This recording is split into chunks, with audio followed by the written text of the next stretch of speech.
Introvert, Gifted and Highly Sensitive People in a Loud World by Cami Hollows, narrated by Queenie Walsh. Chapter 1, Introversion Explained. Introversion is a fundamental personality style identified by a preference for the inner life of the mind over the outer world of other people. One of the big 5 dimensions that specify all characters, introversion rests on a continuum at the opposite end of which is extroversion. If you compare them to extroverts, introverts enjoy subdued and solitary experiences. Introverts do not fear or hate others, and they are neither shy nor afflicted by isolation.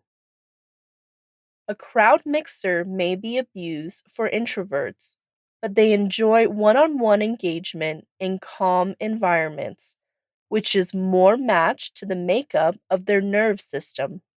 Evidence shows that, in contrast to with extroverts, brains of introverts do not respond strongly to viewing novel human faces.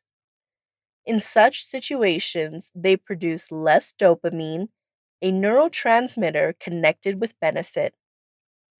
Determining the introvert. The term introversion was more or less introduced by Carl Jung and implies an inwards orientation to someone's own mental life rather than the external orientation of extroverts to social life. Introverts acquire energy from thinking and lose energy in social situations. Most people are neither purely introverted nor simply extroverted, but display features of both. They're so-called ambiverts. Almost all people, for example, really need periodic solitude to replenish their energy. How do I know if I am an introvert? Cultures vary in how they value certain personality traits, and America likes its extroverts. It rewards assertiveness and motivates people to speak up. Research studies suggest that there are just as many introverts as extroverts, but they're less visible and definitely less loud. First and foremost, introverts seek out and enjoy opportunities for reflection and privacy, and are the first to leave a celebration. Even as kids, research studies suggest that there are just as many introverts as extroverts, but they're less visible and definitely less loud. First and foremost, introverts seek out and enjoy opportunities for reflection and privacy. They think better on their own, they are drained by too much social interaction, and are the first to leave a celebration. Even as kids, they prefer to observe first and act later. Are introverts happy in life? One clue that introverts are really happy comes from research studies demonstrating that they respond in a different way to different stimuli than do extroverts. For instance, introverts are more responsive to internally created brain activity, from planning ahead to remembering the past. They are satisfied with their own thoughts and don't need a consistent stream of new and psychological stimulation to experience pleasure. They prefer the quiet of calmness to the high of joy. Do introverts change? Do introverts change? Introversion seems a stable facet of personality impacted, like all personality types, by genes and also ecological elements. Neuroimaging studies show different patterns of brain activation in introverts and extroverts suggesting fundamental natural differences in the electrical wiring of brain circuits. Nevertheless, research studies show that introverts can learn to act in a more extroverted way if they make a strategy to change particular habits, say, make an effort to start a discussion with an associate. Some proof suggests that doing so increases a sense of wellness among introverts. How introversion differs from shyness. Introversion is typically mistaken for shyness because both are identified by limited social interaction. But the similarity stops there. Those who are shy normally want to engage with others but are scared of doing so. They are highly awkward and quickly hindered by others. Most introverts, on the other hand, interact socially easily. They just highly prefer to do so in extremely little groups or, in some cases, not. Are there benefits to being an introvert? Introversion is a favorably healthy, if often misinterpreted, way of negotiating the world with a low threshold for little talk and superficialities. Introverts enjoy discussions that are deep and significant. This can make them much attuned to those they interact with. Such noteworthy introverts as Albert Einstein and J.K. Rowling exhibit the creative edge that can originate from strong engagement with one's inner world. Can introverts be leaders? Introverts can make outstanding leaders just because they have the tendency to be directed by their own values and can make tough choices through mindful analysis without feeling the extreme need for social approval. They impact others and lead them to essential objectives by quiet power rather than display screens of ego. Introverts could do best when leading people who are proactive, while extroverted leaders can find such people threatening. Do introverts have friends? Simply because they have a limited amount of social energy, introverts tend to have a couple of good friends rather than a pretty big social circle. They prefer thorough relationships to casual ones. With their orientation, introverts risk being viewed as not liking others or identified as distant or conceited. They run the clinical risk of being viewed as struggling with social fears and even avoidant personality disorder when they're not. Can introverts and extroverts get along? There's a lot of truth to the belief that opposites attract each other, and a lot of marriages are happy introvert extrovert pairings. However, specifically in new social settings, introverts and extroverts are in danger of misinterpreting each other, as introverts struggle to keep an eye on all of the strands of conversation and could even be plotting an exit method. Their quiet could be mistaken for deeply engaged listening, which stimulates extroverts to keep talking. Chapter 2: Shyness. Shyness is a sense of awkwardness or apprehension that some people regularly feel when approaching or being approached by others. Shyness is a reaction to fear, and research suggests that though there is a neurobiology of shyness, the behavioral repertoire is orchestrated by a certain circuit of neurons in the brain. It is also strongly impacted by parenting practices and life experiences. What triggers shyness?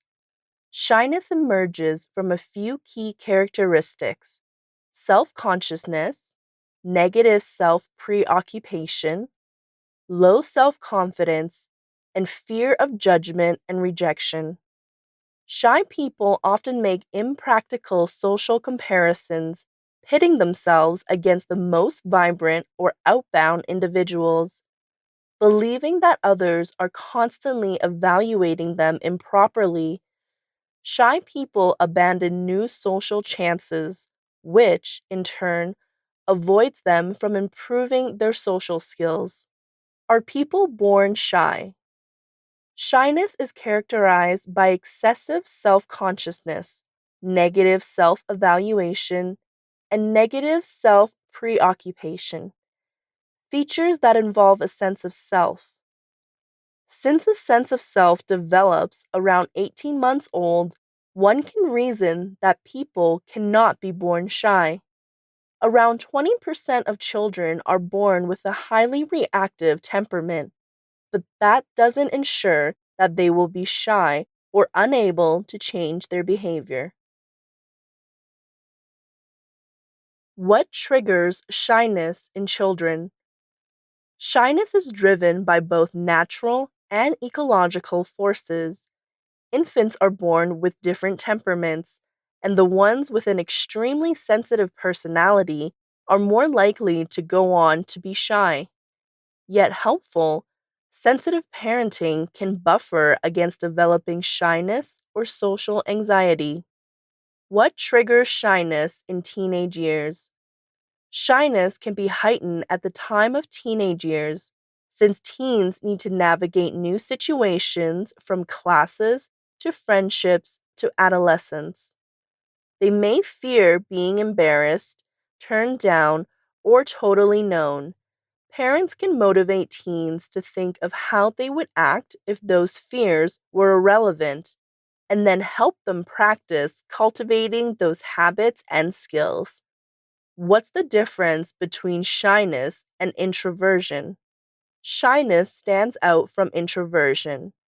Introverts feel stimulated by time alone.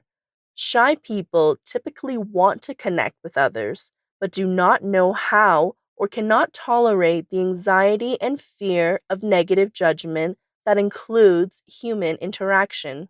Their inclination to turn inward to monitor their own conduct and perceived drawbacks can prevent them from developing relationships. How does shyness differ by culture? The cultural values that kids absorb from their parents or caregivers and the bigger civilization influence their social propensities. Roughly 40 to 50% of American grown-ups consider themselves shy, while 30% of Israelis and 60% of Japanese say the same. Cultural styles of assigning blame and appreciation likely add to these cultural distinctions. How to get rid of shyness. Shy people can effectively attend to social challenges without modifying their sense of identity. Scientists find that it's typically best for people to acknowledge their shyness and try to release themselves from feeling uncomfortable. Certain concrete strategies can enhance social confidence. Rather than keeping away from gatherings, shy people can arrange them beforehand and practice their social skills ahead of time. They can plan a few questions and talking points and observe the discussion to get their bearings before contributing. They can also work to reframe their frame of mind, expecting a positive outcome instead of presuming an unfavorable response is inevitable. How can I stop being so shy? Getting ready for a social circumstance can move your focus from what can go wrong to what can go right. Prepare questions for others and anecdotes you wish to share. Review what you may have in common. Wondering about others and softening your self criticism can be practical also. Can I grow out of shyness? Shyness does not vanish on its own. Shy people are most successful when they acknowledge and understand their shyness, and after that, act based on that self awareness. They recognize that little talk could not come naturally, so they plan ahead, rehearse questions and anecdotes, and come early to feel comfortable in the new setting. How can I help my child end up being more outbound? Parents can help shy kids cultivate friendships without pushing them to someone they're not. Parents or caregivers can motivate the child's passions, as friendships can form around a shared activity. They can also teach standard social skills, such as making eye contact, smiling, speaking obviously, and asking what and how questions. Chapter 3: The Difference Between Introverts and Extroverts. Party animals and wallflowers wanting to change their social personas may have no say in the matter. A research study shows that introverts and extroverts show activity in different brain structures which mirror the wildly opposing aspects of their character. Deborah Johnson, PhD, and John S. Weeb, PhD, used positron emission tomography animal to measure cerebral blood flow, a sign of brain activity, in people rated on a personality test as shy or gregarious. Johnson, a research scientist at the University of Iowa, and Weeb, an assistant professor of psychology at the University of Texas, asked both types to think easily while going through animal scans. The images they acquired clearly split up the silent thinkers from the social butterflies. Introverts showcase increased blood flow in the frontal lobes, the anterior thalamus, and other structures connected with remembering events, making plans, and problem solving. Extroverts, on the other hand, displayed more activity in the posterior thalamus and posterior insula, regions involved in analyzing sensory information. These results highlight what the scientists considered the main distinction between introverts and extroverts: inward and external focus. Reticent people are more reflective, attentive to internal thoughts, while wilder beings are driven by sights and sounds. They crave sensory stimulation. While this research study only correlates personality and brain activity, there is no proof that one triggers the other. Weeb says the discoveries just go to show that everything mental in nature is, at some level, physiological in nature. Chapter 4: The Top 10 Signs Your Young Child is an Introvert. As a caretaker, you're always trying to find little cues that expose your kid's character. Does he have a natural sense of humor, or is he more serious? Is she a daredevil, or does she play it safe? Is your kid an introvert or an extrovert? According to Dr. Marty Olson-Laney in The Hidden Gifts of the Introverted Child, character is hardwired. That means, although we can grow and change over time, we're born as either introverts or extroverts. And you can tell relatively at an early age.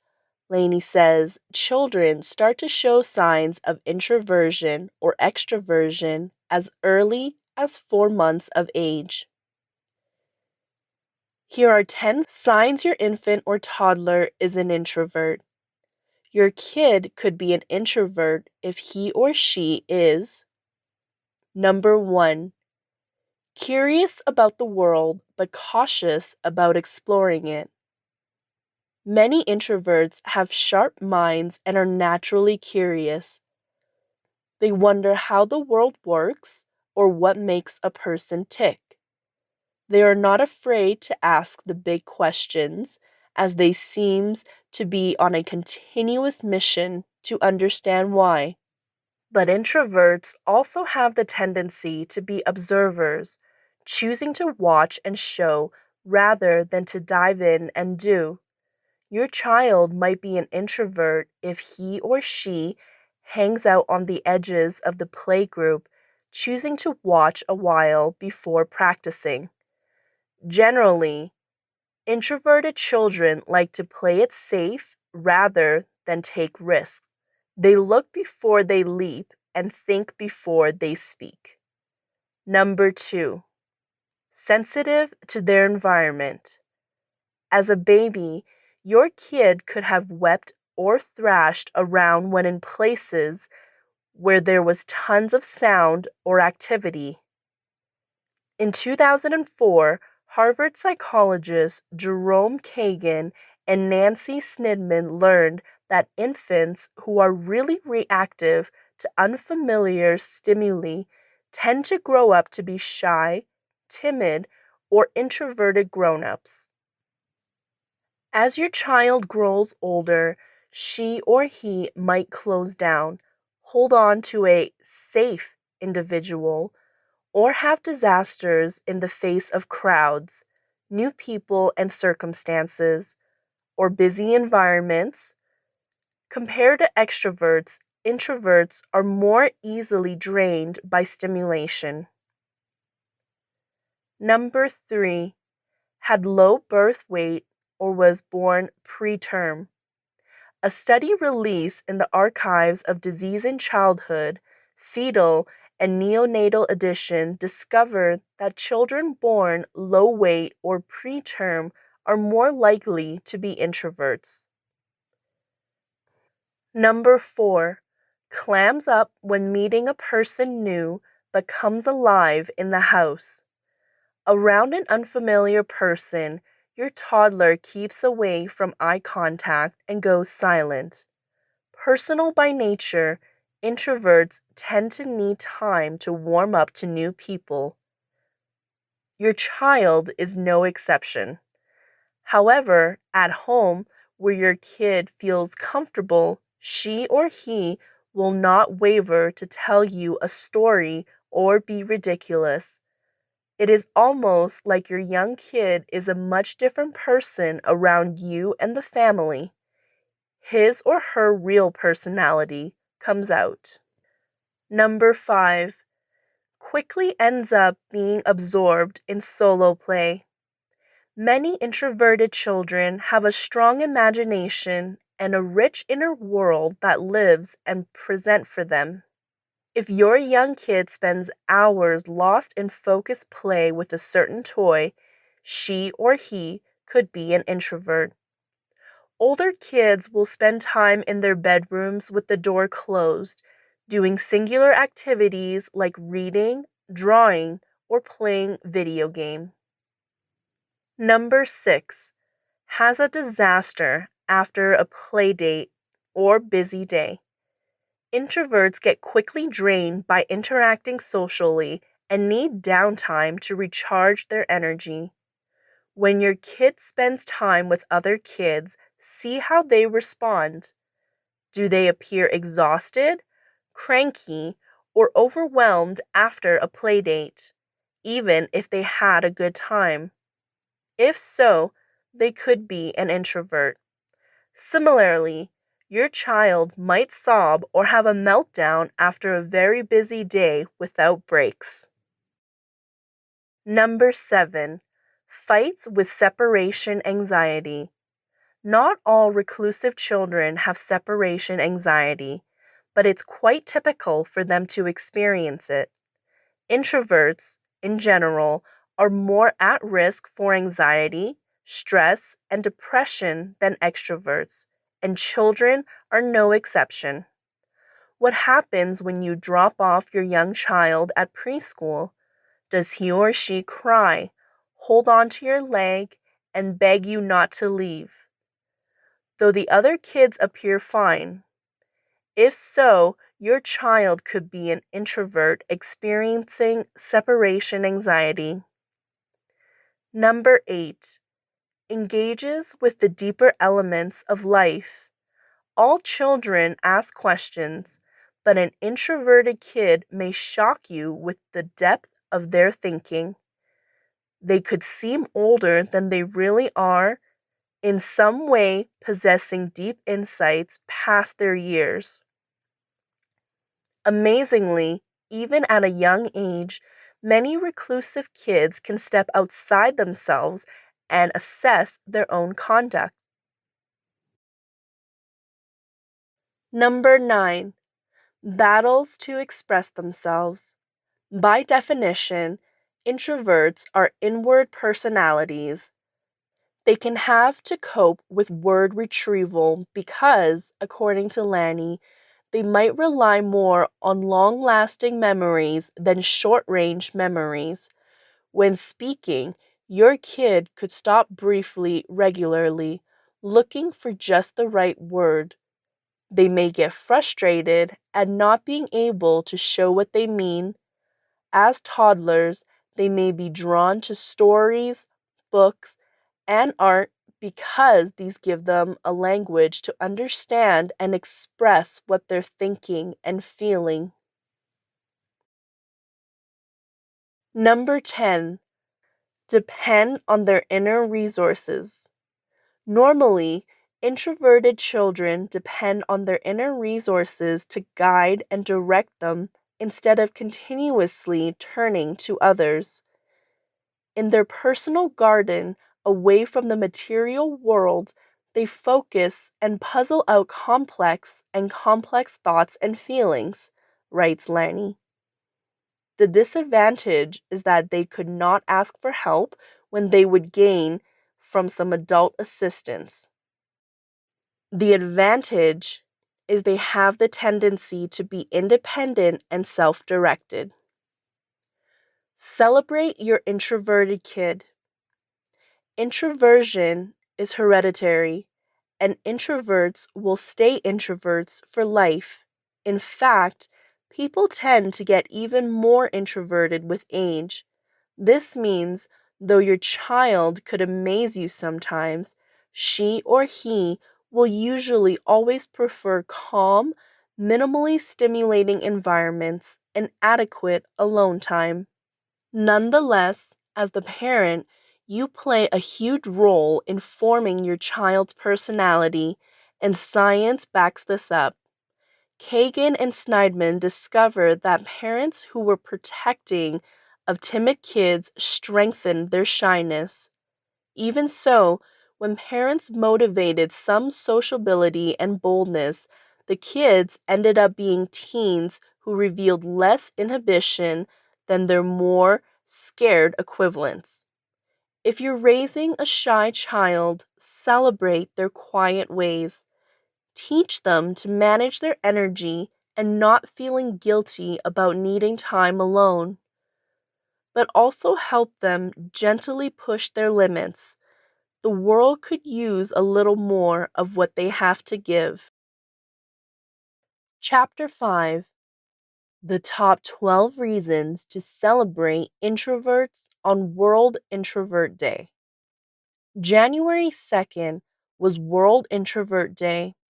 Although not an official holiday, World Introvert Day has been celebrated by introverts everywhere in the world since 2011.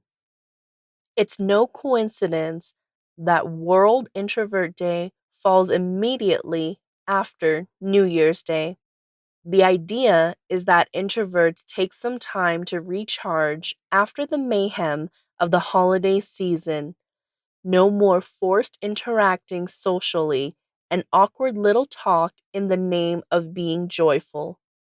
World Introvert Day is all about pajamas and Netflix. It's also a day to bring awareness to introversion and to recall why being an introvert is something awesome, not something shameful.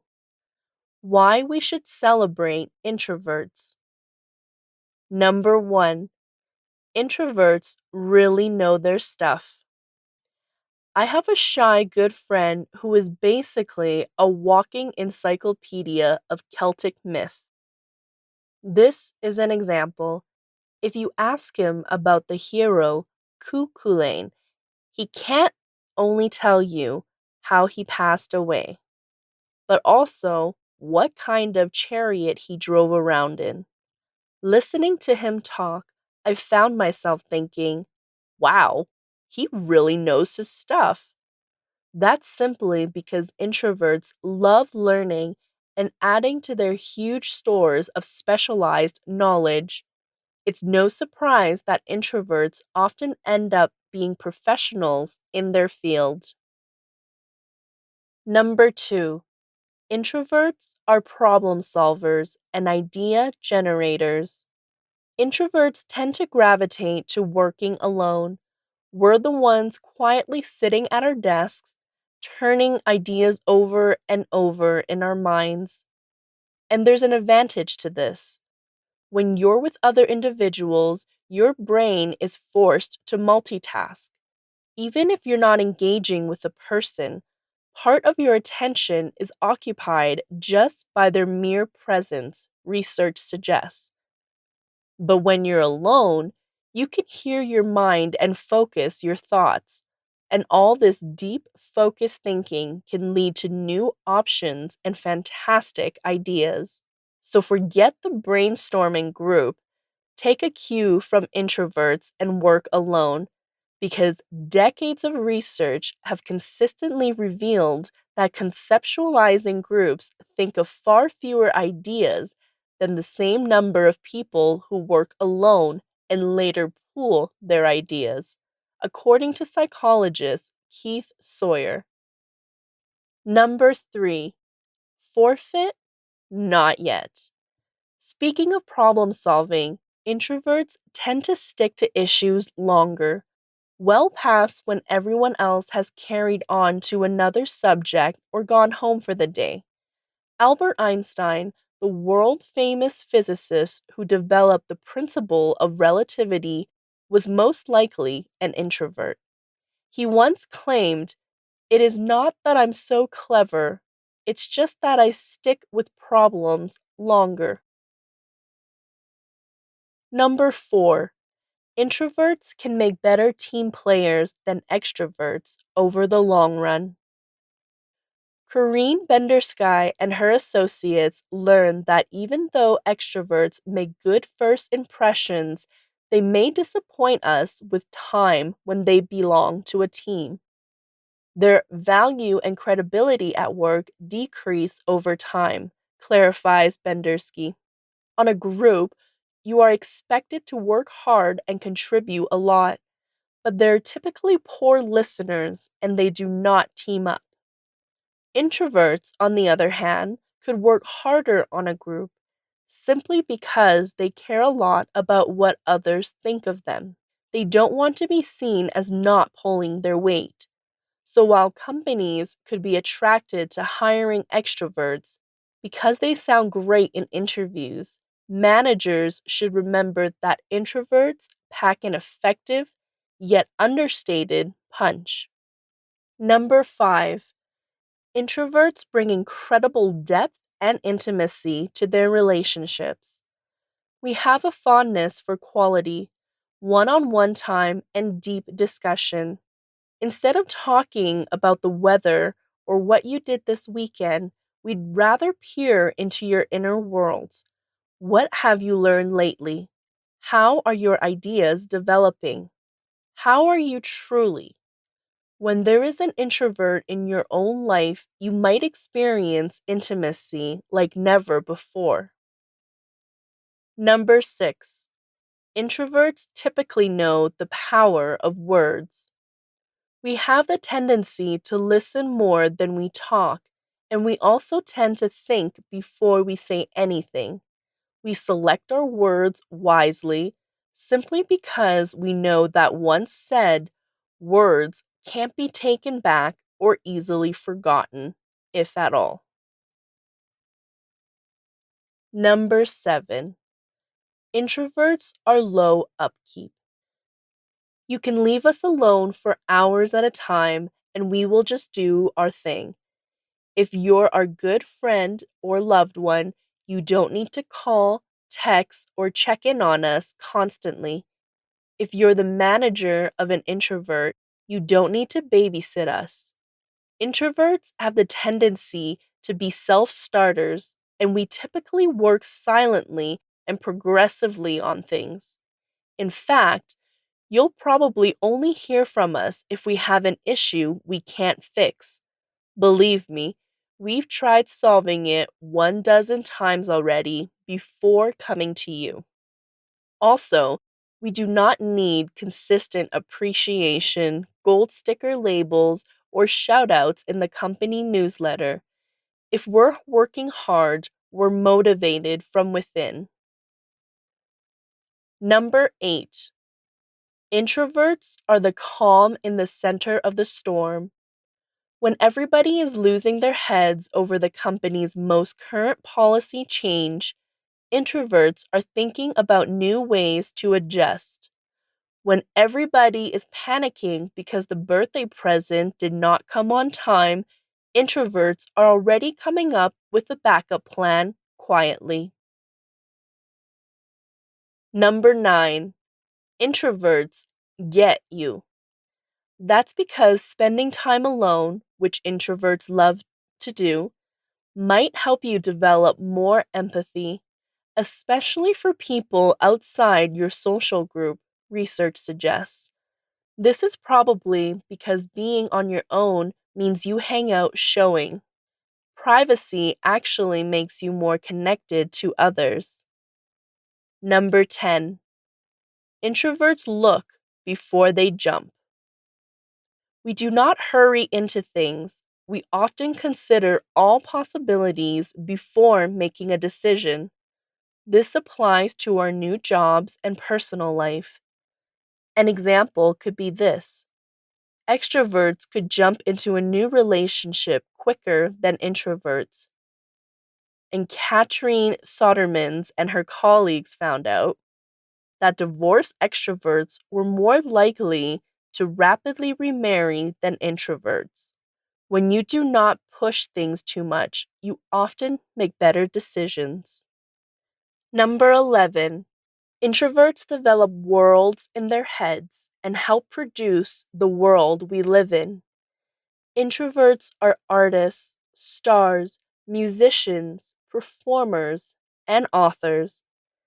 Famous creative introverts include J.K. Rowling, only a person who spent years envisioning could produce the world of Hogwarts, and Lady Gaga. She's quoted as saying, "I generally truly keep to myself and I am focused on my music." There is also Shonda Rhimes, David Letterman, Harrison Ford, Gwyneth Paltrow, John Green, Elton John, and Emma Watson. The list could go on and on. Number 12. Who runs the world? Introverts. Extroverts can and do lead. However, let's not forget that introverts make powerful leaders as well. As a matter of fact, it has been reported that 40% of executives define themselves as introverts, which includes Bill Gates, who really believes that introverts can make great leaders just because they know the value of being on your own and focusing deeply. In 2013, he said, "I think that introverts can do rather well. If you're creative, you can learn to get the advantages of being an introvert, which may be, say, being willing to go off for some days and think about a tough issue. Read everything you can, push yourself very hard to consider on the edge of that area." Chapter 6. Be introverted, not an introvert. Many individuals are against the whole principle of identifying ourselves with personality traits like introversion. They claim that labels are restricting, that we are more than our labels. and also that labels can be defaming, a sort of brand name that enables people to classify and, if they're so inclined, discriminate against us. And yes, that can be true in a way. Consider the difference between calling somebody a schizophrenic versus an individual with schizophrenia, or calling somebody a servant instead of a shackled individual. A renowned group of scholars has determined results labeling has on our understanding, including the perceptions of mental health specialists. Having any sort of label applied to an individual black, white, low or high income, mentally ill, at risk, yuppie, one percenter, extrovert, introvert, Christian, Muslim, Jew, can actually trigger us to see that individual according to our own preconceived notions and predispositions. I do not know about you, but I'm pretty used to people saying things to me like, well, you're certainly not acting like an introvert right now. How do you answer that? Does it suggest that I am behaving poorly, that I'm not really an introvert, or just that the individual is laying his own preconceived notion of an introvert over me? In spite of the name of this blog, The Introvert's Corner, I don't disagree with the criticism of labeling. It is risky. If I think of it, I would rather be considered an introvert person than an introvert, although the introverted person's corner would be sort of cumbersome, so I am going to leave that alone. On the other hand, identifying ourselves seems also to serve a positive purpose because I've spoken with so many people who are relieved and proud to slap the label reclusive on themselves. For most, it was a great relief to know that they belonged to a group, not the stiff necked outsiders that they thought they were. Some people who were introverted said, I actually thought there was something wrong with me. I've heard variations of that numerous times. For people who long considered their unnamed introversion a mark of weirdness, discovering a label assures them that they're not strange and that the patterns describing this characteristic are, in fact, common enough to have a name. The risk in labeling, though, is when the label suggests something fixed. The trouble with being an introvert is that it suggests there's one way to be reclusive. An introvert is a thing, practically an object. It is a checklist of repaired characteristics and habits. To be reclusive, however, suggests a certain fluidity within each of us separately and among us as a people. We each are introverted in our own ways to our own degrees.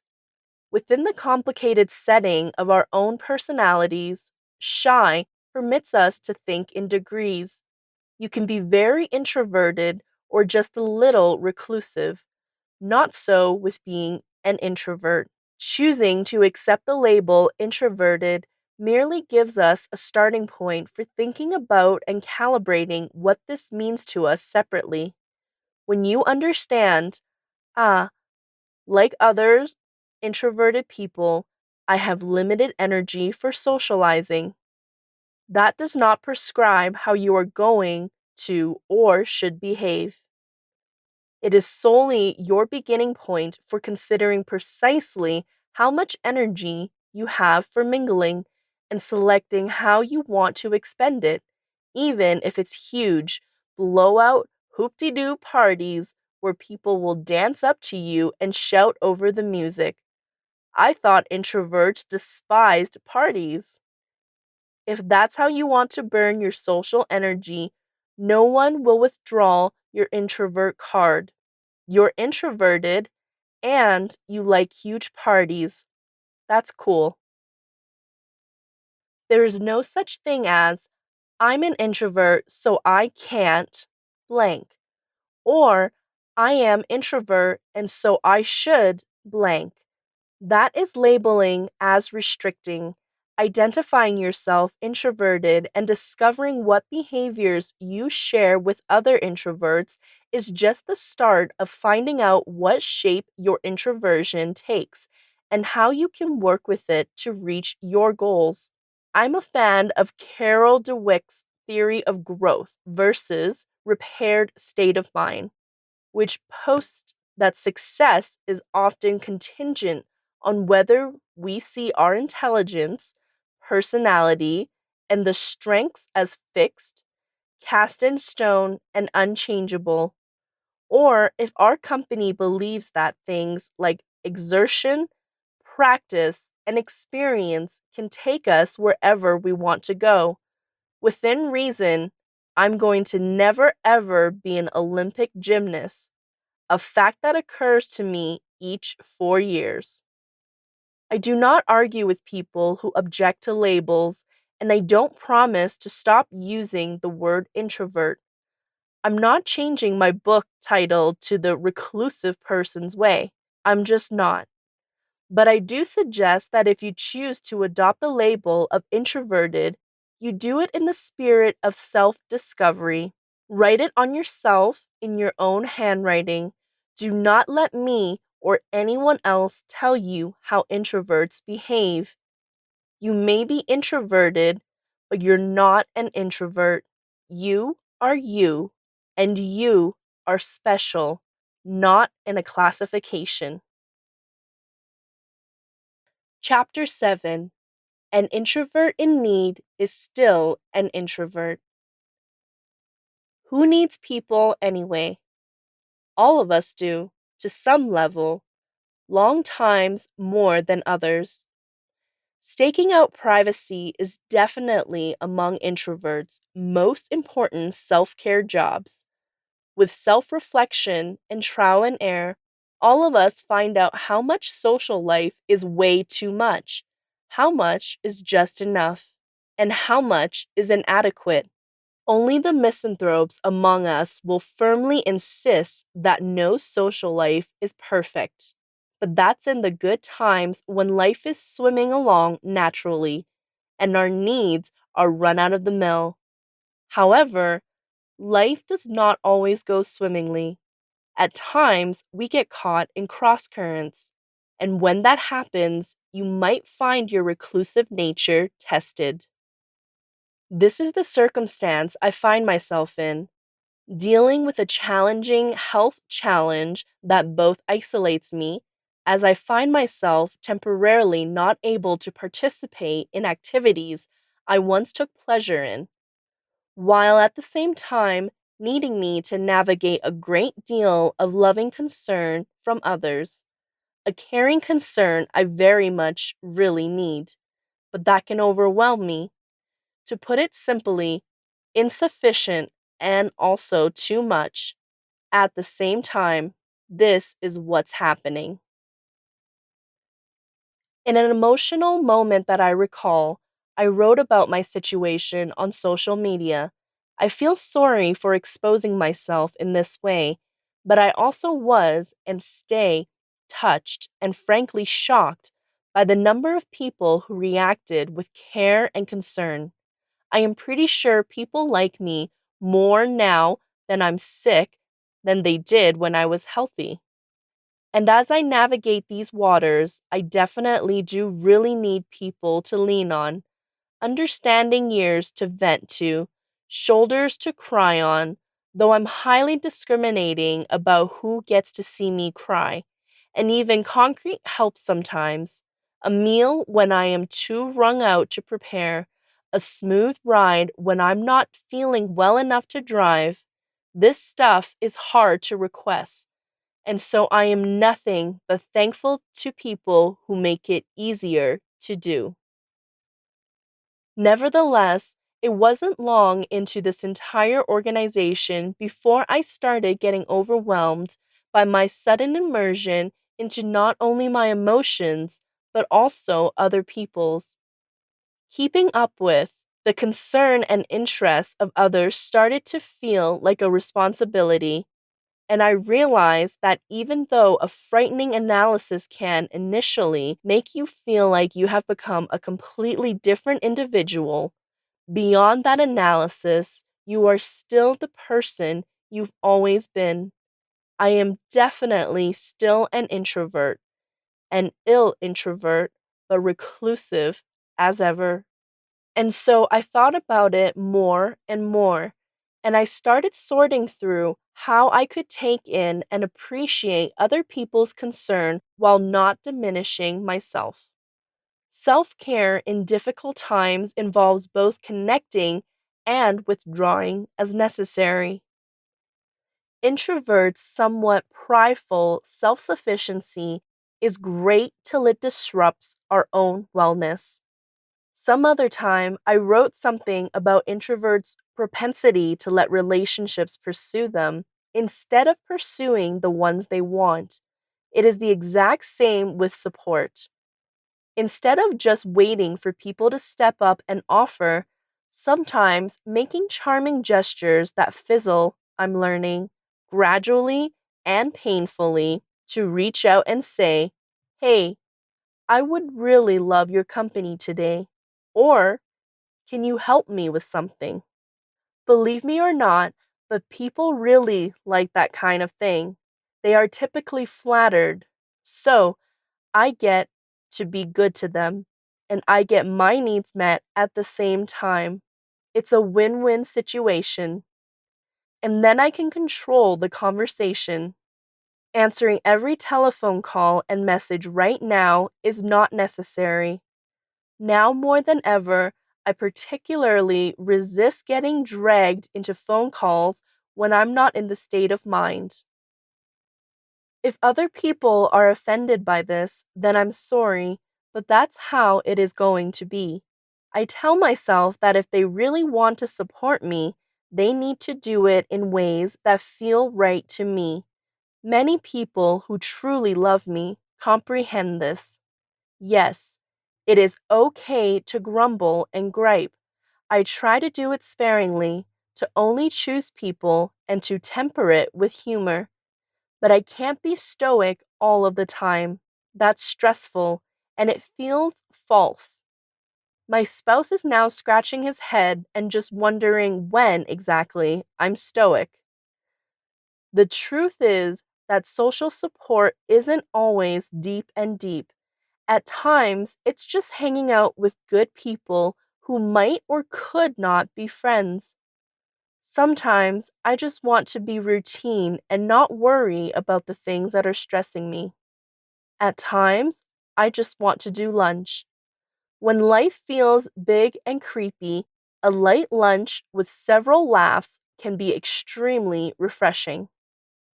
The fact of the matter is that not everyone is going to know what to say and how to say it, and at times people say truly dumb or painful things. I keep my protecting introvert force field up in these cases. I don't have to let dumb stuff in. Though actually, these things are usually amusing in their cluelessness, so a sense of humor can definitely reduce the sting. My husband and I have added a few running jokes to our repertoire this way. So even though I am thankful for some attention that I receive, I'm not obligated to allow everyone in. I can accept kindness while keeping boundaries. It is only as revealing as I let it be. I feel no great objection to tell the majority of people any more than that. One of the best ways to show my gratitude to the people who actually show up for me is to do my absolute best to continue showing up for them regardless of my own worries. I try to listen to them, pay close attention to what's going on in their lives, obviously showing my appreciation. Make sure not to keep talking without giving back. Besides, it feels good to take the focus off me nowadays. Chapter 8: Hurtful Misconceptions. Some people are just irritable and misanthropic. I get that. Some introverts are fed up with being told to change, with struggling to get their say, with being called party poopers or wet blankets or whatever. You can't really blame them, can you? Plus, extroverts takes exemption to the animosity fixed them by some introverts. And you can't actually blame them either. I wish to address, in sweeping generalizations, some of the mistaken beliefs that trigger friction between introverts and extroverts. After all, neither personality type is better or right. We are yin and yang, peanut butter and jelly, Fifi and drum, sunset and dawn, thought and action. The world could not work without both types, so we need not squabble. There's enough of every little thing to go around. This time, let's start with 7 misconceptions introverts may have about extroverts. Extroverts are all sound, no substance. No, that's not true. I hear this a lot from angry introverts on my blog site and unconditionally decline it. Extroverts do not lack compound because they make a lot of noise any more than introverts lack anything to say just because they're silent. This is style, not substance. Why this hurts? It's just plain insulting. Extroverts aren't as creative as introverts. This is a tenacious myth that I also reject. Creativeness happens in an introverted space inside our brains, and while introverts may spend more time in that space, extroverts can access it as well.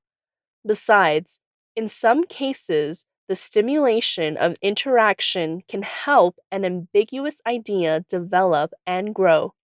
That's creative skill in an extroverted space. Why this hurts? It suggests introvert supremacy.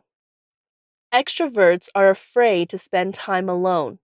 Perhaps some, but that has nothing to do with extroversion. Even extroverts need solitude, sometimes to decompress. It just takes them longer to get there than it does introverts. Why this hurts? It's the other side of the assumption that introverts are scared of people. All of us have varying need for solitude versus mingling. Extroverts don't listen. Extroverts might not be the hardcore listeners that introverts are, but that does not mean they have their turn over their years. I am in some cases surprised by what my extroverted friends sense I think they could not potentially have heard that is their life to my introvert ears. Why this hurts? You ignore your extroverted good friends if you think there's no point in speaking to them just because they won't listen. Extroverts are bullies. Extroverts, by their nature, may get up right in your face to get a point across, and they tend to state their case in no unsure terms. Having said that, that does not mean they have malevolent intentions. And remember that you can only be bullied if you let yourself be bullied. Why this hurts? Bullies are mean. Extroverts aren't mean. Well, some may be, but that has absolutely nothing to do with extroversion. Extroverts are clingy. If you mean extroverts need a lot of interaction, then they're needy. However, if introverts really need a lot of solitude, does that also make them needy? Why this hurts? It takes a safe and healthy desire and turns it into something negative. Extroverts are wanting to change introverts. Some do, yes, and that's annoying. But they don't all feel that way. They just want to comprehend and make certain the introverts in their life are very happy. Why this hurts? This misunderstanding causes introverts to approach relationships with extroverts from a position of defensiveness, and no good can come of that. Now then, here are some misconceptions that get introverts all head up. Introverts really need help in social circumstances. Not necessarily. Introverts manage social circumstances in their own way, in our own time. We might, for example, want to survey the scene to find out where we fit rather than plunging right in. Given time and space to do it in our way, introverts are flawlessly capable in social situations. Why this hurts? It can be buying from and might cause you to try and push introverts to behave in ways in which make them awkward. Introverts dislike parties. Some do, many don't. Again, we just party our own way. I love people watching and like finding a quiet spot to watch the scene and talk to anyone who wanders my way. That is my kind of partying. At times, I mingle, but that's usually at parties where I know a lot of people, which are my favorite kind. Why this hurts? I, for one, hate being told what I do and don't like. Additionally, if I don't want to attend a celebration, I do not go. That does not mean you shouldn't welcome me. I would be hurt to hear that a good friend gave a party and left me out, even if it was with good intents. Introverts would be extroverts if we could. Maybe some, but most of us are fine with our introverted ways. Why this hurts? It assumes that extroversion is more effective. Besides, a lot of us can behave like extroverts when we want to. Introverts do not have fun. Not true.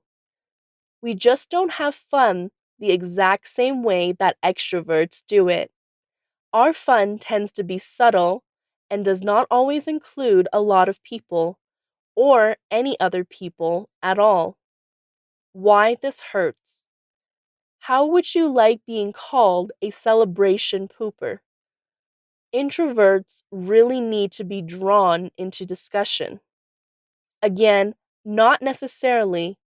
What we do in some cases need is for everybody else to slow down a little so we have some airspace to go into the discussion. We are not that good at delving into discussions. Why this hurts? It assumes that we really need help expressing ourselves. We do not. We just prefer not to talk unless we have something to say and the time to say it. Introverts are not team players. Teams need all types of people to function well.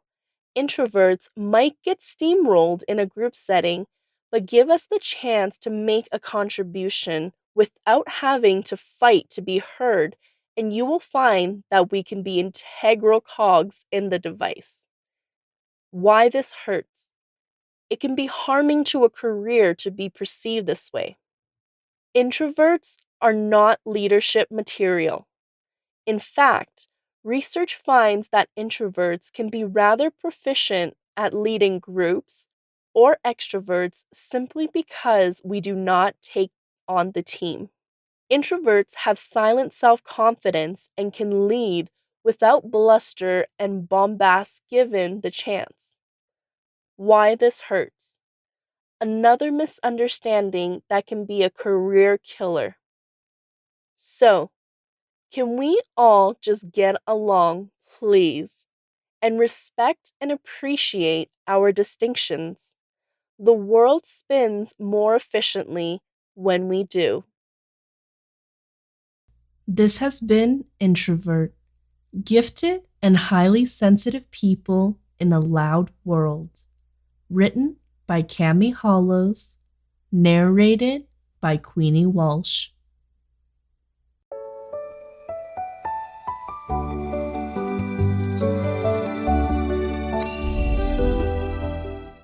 Introvert: Secrets and Inner Wisdom of Introverts in a Noisy World. Written by Cami Hollows. Narrated by Queenie Walsh. Chapter 1: The Intimidation Element. When he ran into a hurt hiker on a distant mountain path, Bill Clinton just wanted to help that person. He would get around a corner only to discover two young women, one of whom had hurt her leg so much that she could not walk at all. Clinton, a poet who teaches writing at the State University of New York's Plattsburgh School, has been trained in wasteland rescue.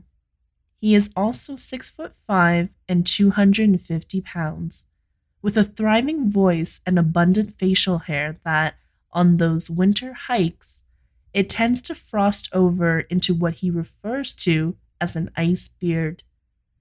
It can make him a surprising figure in the woods. Chapter 2: Where to Chat with Introverts. Where can one find introverts? And when you do, what's the best way to technique them? After all, the introvert reading quietly in Starbucks could or might not be receptive to even friendly intrusion. I have been giving this some thought. I have been married for 20 years, so dating is a remote memory. But here are my thoughts. Where do you come across those introverts? Wandering around bookstores, in the quietest rooms at a party, in the nooks and corners of live music venues, amongst your Facebook good friends' Facebook contacts. I have seen plenty of my friends hit it off in discussions on my status updates. In some cases, you will see them riding the tailwind of extroverted friends. Introverts are all around you, not calling attention to themselves. Noticing them is the primary thing to do. How can you know if an introvert is receptive to being approached? In public spots, nonverbal communication can help. Is the individual sitting, facing out toward the room, or turned away from it? Is he or she looking up and around or soaked up in a book? At parties, everyone is an option, conversation-wise. So if you see an introvert watching the activity in an introvert way, you should consider striking up a conversation. How should an extrovert approach an introvert? For heaven's sake, do not make a big hassle about it. Introverts generally are glad to be drawn into conversation. Step quietly into an introvert space. No huge, sudden moves, no lively entrances. At a celebration, try drawing an introvert into group discussion. All it takes is a look, a question, and after that, some space to let the introvert participate in. Keep in mind, introverts will not fight for airspace in a discussion. How do two introverts conquer an introvert standoff? Furtive looks at each other can only take you so far. And by so far, I mean absolutely nowhere. Someone will need to get out of the introvert comfort zone at some point, and it might as well be you. The bright side is, your powers of observation can really work for you here. Note something, not too personal, about the person and use that to begin a discussion. How to keep the conversation going. Try to surpass chit-chat to, at the very least, semi-substantive conversation quickly. Just try asking the introvert's viewpoint on something. Introverts have a lot of viewpoints because we spend a lot of time thinking of things, but we often won't volunteer them without support. We tend to listen until we are clearly welcomed or motivated to talk. How can you know if an introvert is interested? Eye contact is generally a very good indication that you have penetrated an introvert's wall of indifference. How to ask an introvert on a date? No great mystery here. Would you like to go out sometime with me? Should work. Or if the conversation suggests a specific activity, use that. I've been wanting to see that display also. Maybe we could go together. Then you should try to get their contact number and their email address and focus on which one they use most. What you should do on a very first date with an introvert. Personally, I like doing stuff, and this applies to making new good friends and also dating. Going to a museum, a movie, walking. This makes conversation flow more easily at the time of the uncomfortable getting to know you stage. In a more intimate one-to-one setting or dinner in a restaurant, I'm at risk of launching into anxious babble and over disclosing, and shame is never ever great for a budding relationship. Chapter 3: Why Interacting Socially Sucks the Life Out of Introverts. An extrovert and an introvert walk into a bar. No, this isn't a joke. It's a Saturday night and the bar is packed. A cover band is rocking on stage. Dozens of people are talking loudly over mugs of beer, and it's loud. The extrovert takes in the scene and gets excited. He sees chances everywhere, an attractive complete stranger at the bar, friends he can talk with, and the chance to cut loose and have some fun. He walks directly to his group of friends, slaps one of them a high five, and orders a drink. The introvert sees the situation in a different way. He hangs back for a minute, looking around, taking everything in. After that, he walks quietly up to his group of good friends and waits for one to acknowledge him before he speaks. He feels a bit distracted, drowning in all the sounds and activity, but he tells himself to relax.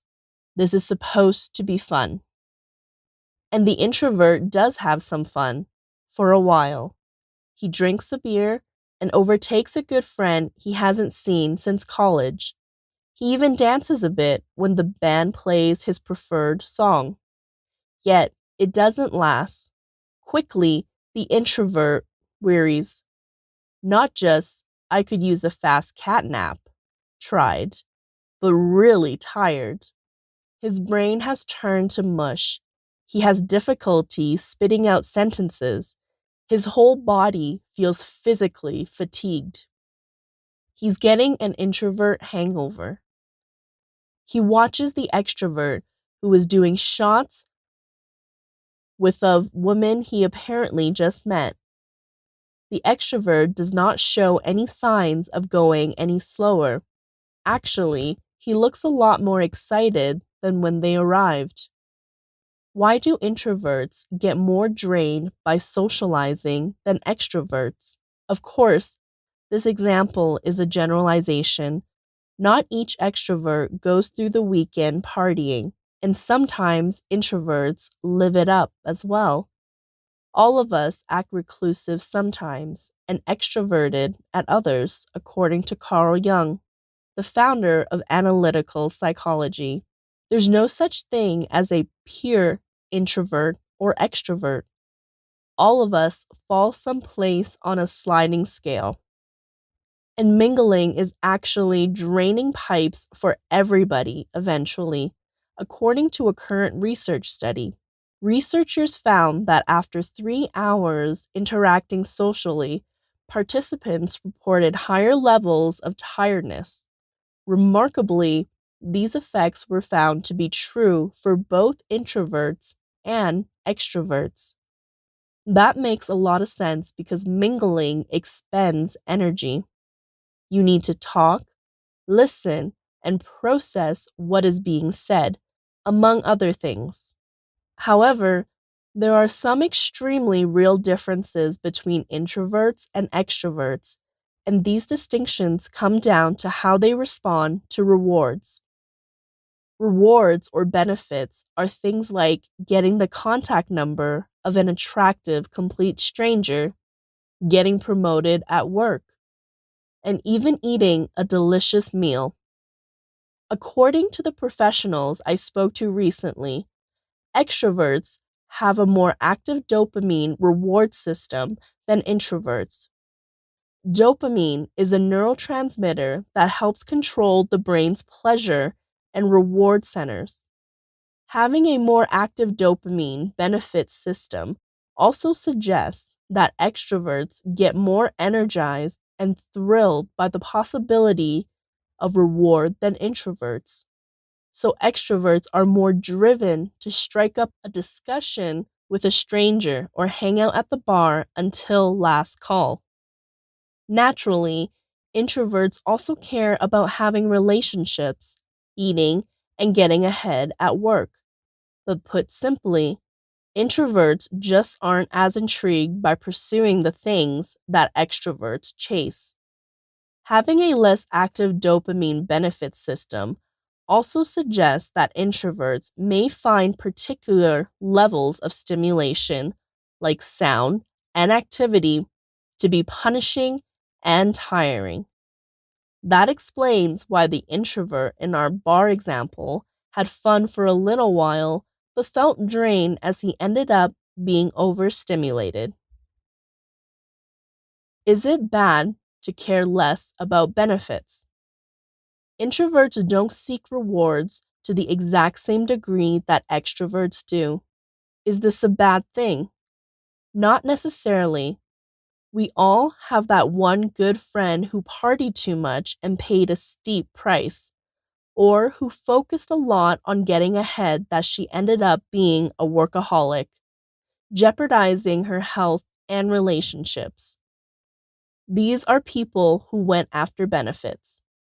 Instead of trying to find outside status, introverts tend to turn inward. They research a topic simply for the joy of discovering something new.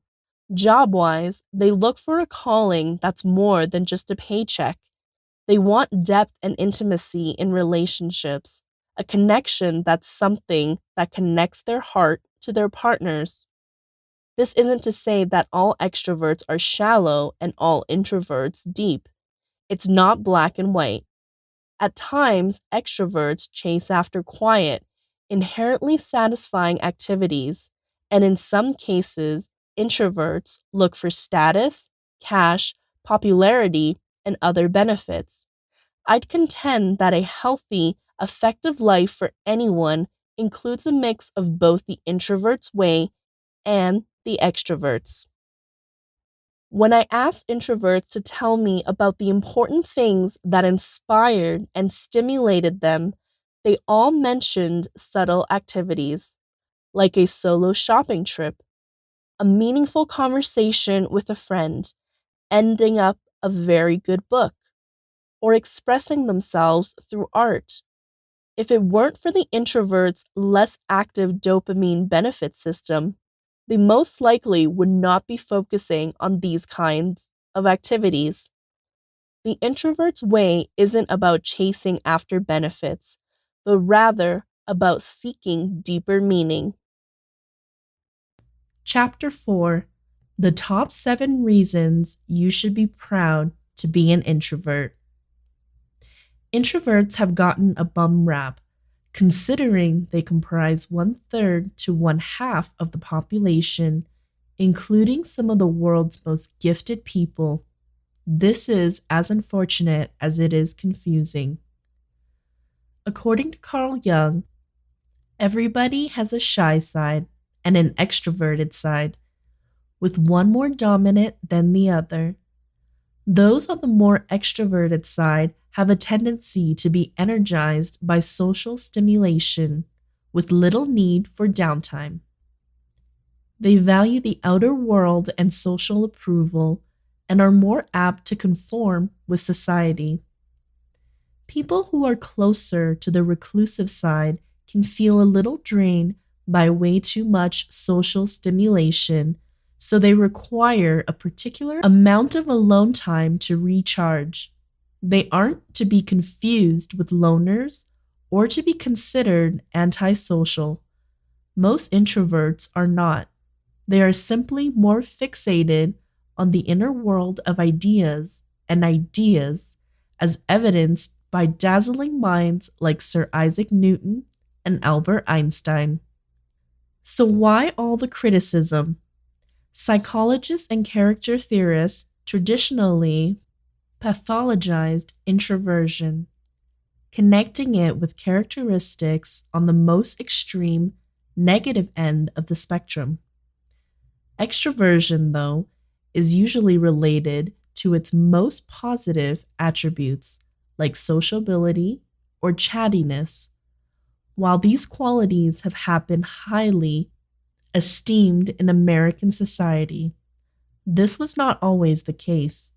As a matter of fact, there was a time when the reserved and simple were revered, and to speak gently and carry a big stick, as Teddy Roosevelt famously said, was an essential factor to success.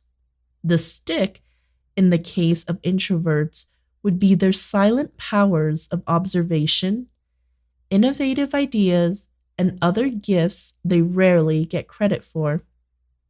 One of the greatest aggravations introverts experience is squelching these gifts. Consider this common experience. You're sitting in a meeting or a very large group when you are suddenly hit with a genius idea. While you're working up the nerve to voice that idea aloud, the extrovert sitting beside you blurts it out first, getting all of the credit. You're devastated and upset at yourself for once again not speaking out. Although most introverts don't mind giving away the spotlight, choosing to be the quiet observer of the group, that does not mean they don't want to be recognized or acknowledged. Psychiatrist Marty Olson Laney, in her book The Introvert Advantage, eloquently speaks of her own uncomfortable experience growing up as an introvert, or innie, as she puts it. She describes feelings like an odd duck in a world where she did not belong, a phenomenon familiar to most introverts and a reason some come to grips with emotions of guilt and shame. Fortunately, this is starting to change, as a lot more is being written on the topic. In Quiet, The Power of Introverts in a World That Can't Stop Talking, writer Susan Cain wanted to change the way the world views introverts and, more vital, how they see themselves. She attempts to expose some typical myths, such as that all introverts are shy, or do not like other people, or don't have good ideas. Though some introverts may be shy, most just have a lower limit for trivial conversation and superficialities. They prefer to conserve their energy for meaningful interactions that stimulate them, rather than shallow ones that drain them. When it comes to not liking people, nothing could be farther from the truth. Many prosper on deep, significant discussion, preferably one-on-one. What about having original ideas? By their very nature, introverts live in a world that is full of new ideas. As Cain writes, there's no connection between being the best talker and having the newest ideas. Despite of what popular opinion could have us actually believe, there are just as many benefits to being introverted as there are to being extroverted. Each type has the capability to thrive in their respective optimum environments. According to Jung, introverts have more methods of protecting themselves and live longer. They appreciate a simpler life, plan and review new ways of doing things, and encourage others to develop self reflection and think before acting. Following are 7 more gifts introverts offer the world. Number 1, their creative minds. As Albert Einstein said, the monotony and privacy of a peaceful life really stimulates the creative mind. While extroverts count on stimulus from the outside, introverts choose the inner world of dream and imagination. Imagination being the birthplace of innovation and creative skill. It stands to reason that many of our most gifted authors, entertainers, athletes, and artists tend toward the introverted end of the spectrum. Steve Martin, Meryl Streep, Shonda Rhimes, J.K. Rowling, and Steven Spielberg are only a sample of famous introverts who have made the world a more vibrant place through their creative gifts and talents. Number 2, their ability to think outside the box. Many introverts have no desire to comply with society's rules, preferring to make their own. The mind of an introvert is fertile ground for the development of innovative ideas. Mark Zuckerberg, Steve Wozniak, and Bill Gates are cases in point. So without introverts, we pretty much would not have Microsoft, Facebook, or half of Apple. Number 3, their attunement to others. Not surprisingly, most introverts could be effective therapists. Their being in tune to the feelings of others and attentiveness to the inner workings of the mind can make them highly compassionate and caring. This increased sensitivity to feelings is one reason introverts do better in one-on-one interactions. Since too much stimulus can end up being overwhelming, they don't often do well in groups. This might make them appear to be disinterested or bored, but don't let their silent behavior fool you. Number 4, their remarkable powers of observation. While they could be the quiet ones in the group, one of the greatest strengths introverts possess is an eager power of observation. The best leaders are the best communicators, and the best communicators know how to listen. Whether in business or relationships, the ability to sense the emotions of others by reading between the lines and interrupting what is not spoken, introverts know will get you farther than bulldozing your audience. They understand that knowledge is not gotten by flapping your lips, but by removing your earwax. Number 5, their capability to get rid of obstacles. Whether they're the kid left out in class, the last to be chosen for the soccer team, or the employee passed over for a worthy promotion, many introverts have had to develop their own coping strategies for living as a square peg in a round hole. As with many people who have not had it easy, they are able to feel sorry for those in pain and connect with others on a much deeper level, which brings us to the next point. Number 6, their ability to form authentic connections. Their sensitivity and attunement to others clarify their penchant for forging significant and enduring connections. Because these relationships adequately satisfy their restricted need for social stimulation, they're seldom lonesome when alone. To an introvert, alone is not a creepy word. It is where they can let down their guard. Their solitude is their sanctuary. Number 7, their ability to silently change the world. Just because many introverts have the tendency to be on the reserve side, they are sometimes misinterpreted for wallflowers or diminishing violets. Rosa Parks was a peaceful, demure woman who was anything but a diminishing violet. The same goes for Eleanor Roosevelt, Abraham Lincoln, and others who have transformed society. Perhaps contending with their own struggles, sustained their dogged efforts to challenge and eventually change the injustices they witnessed. They are proof that the silent nature of the introvert is not to be underestimated, and that, as Mahatma Gandhi said, in a gentle way, you can shake the world. If you've been embraced by an introvert, feel honored. They don't just let anyone in.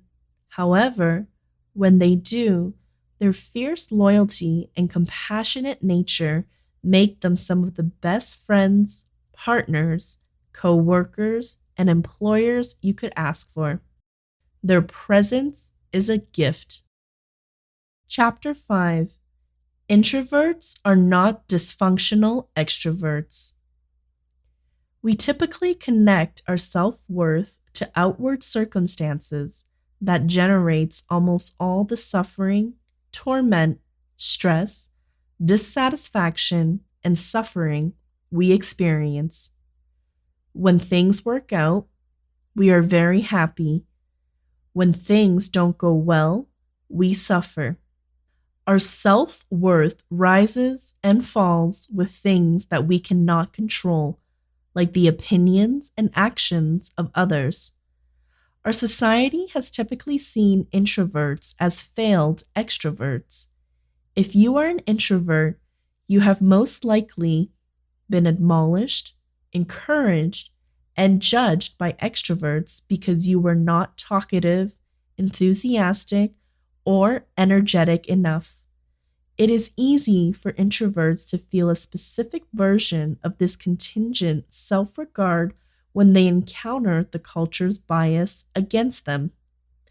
There are 4 parts to cultivating embarrassment strength: recognizing shame and comprehending its triggers, practicing critical awareness, reaching out, speaking shame. Let's look at these 4 steps as they really apply to introverts with the Buddhist doctrines as the backdrop. The first step is to recognize that the feeling of embarrassment exists and to look for the triggers for this feeling. It may be extroverts saying or doing things that supply the trigger, or perhaps we just beat ourselves up from the cultural brainwashing that favors the extrovert way of doing things. Mindfulness practices help us to become more self-aware and also move us toward being more self-accepting. Experiences arise and change in each moment, and we can see how it is our identification with stories, judgments, and ideas that gives rise to anguish. If we can develop a healthy perspective and distance from the stories, we can go a long way towards freeing ourselves from stress. Critical awareness helps to put your experience in context. Read an empowering book on introversion, like My Everything Guide to the Introvert Edge, or Susan Cain's Quiet, Michaela Chung's Introvert Revolution, Sophia Dembling's The Introvert's Method, which has a chapter called Introverts Are Not Failed Extroverts, or Laurie Helgo's Introvert Power. Introversion is a typical variation in human personality and character. In many cultures, such as those in Asia and Scandinavia, introvert qualities are valued, celebrated, and favored. You do not really need to apologize for being an introvert, yet you are going to really need to understand the special needs of introverts, protecting yourself against extrovert bias, and look after your energy by building solitude into your life. Mindfulness, obviously, provides a prepared way to do this. Finally, do you have friends, confidants, or therapists to whom you can talk about your experiences of inadequacy, frustration, and shame? Giving a voice to your experience is the perfect complement to the experience of letting go with mindfulness meditation. Another powerful form of speaking embarrassment is journaling. The bottom line is that there's absolutely nothing to be embarrassed of and nobody, in real point of fact, to be ashamed. The Buddha was likely an introvert and he did not feel bad about it. He didn't ask forgiveness, hide, or make excuses. In fact, he encouraged all his followers to end up being more reclusive, to embrace silence, privacy, and a course to wisdom that knows that self-respect isn't subject to scenarios. Chapter 6: The top 5 things every introvert need to learn about extroverts. Imagine the following. You arrive in a meeting room, busy with your associates and bosses. The meeting begins and everybody else is piping up, pontificating, and jockeying for attention in a perky discussion while you're sitting there considering what you may contribute to the dialogue. Actually, your best thoughts gel only after the meeting ends. Research suggests that your silence might cost you in the professional department. However, does it need to be that way? If you are an introvert, your preference to think before you speak can actually be a benefit. It means that when you do speak, you are more likely to have something to say. Having said that, you might find it challenging to speak up before you're prepared to do so. Why not rest up and prepare beforehand so you'll show up at meetings refreshed and with several bottom lines already created? Following up on my current story titled Secrets to an Effective Introvert-Extrovert Team, now I am going to share some tips to help introverts and extroverts work well together. You can use these ideas to one-on-one interactions, your preference if you are an introvert, as well as to bigger group meetings. Introverts dealing with extroverts. Recognize extroverts need to engage and consider loud. Really appreciate extroverts' need for little talk. Prepare several light conversation topics. Get on the agenda for meetings or chair them. Expect to brainstorm, do some thinking beforehand. Jump in. Insert when necessary in a strong, positive voice. Extroverts dealing with introverts. Recognize introverts' need for reflection time before they mention their views. Extroverts, get your social fix ahead of time. Set up meetings. Do not drop in on introverts. Don't disrupt. If you tend to do so, count to 3 in your head before you speak. Understand that introverts tend to take on one job at a time. Don't expect them to multitask. Chapter 7: How to interact with an introvert. In some cases, extroverts and even other introverts feel awkward around quiet or sensitive introverts. Must we always restrain ourselves to not anger? They might ask. All of us want to feel free to be ourselves, but relationships run more smoothly when we're aware of one another's needs and sensitive feelings. The following recommendations are from intended for both introverts and extroverts when connecting to introverts. Ask if now is a great time to talk rather than taking it for granted that introverts want to have a conversation.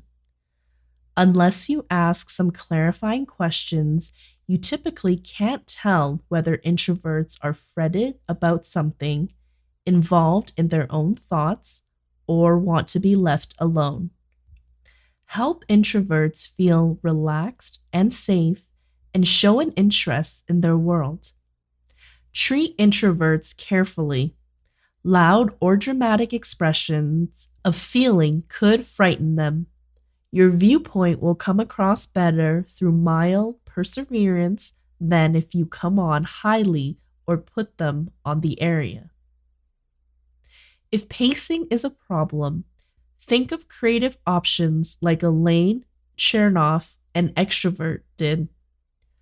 I used to call introverted Bob passive aggressive for keeping me waiting so long for a reaction while he took a look around and pondered about what he was thinking, as though I was not there.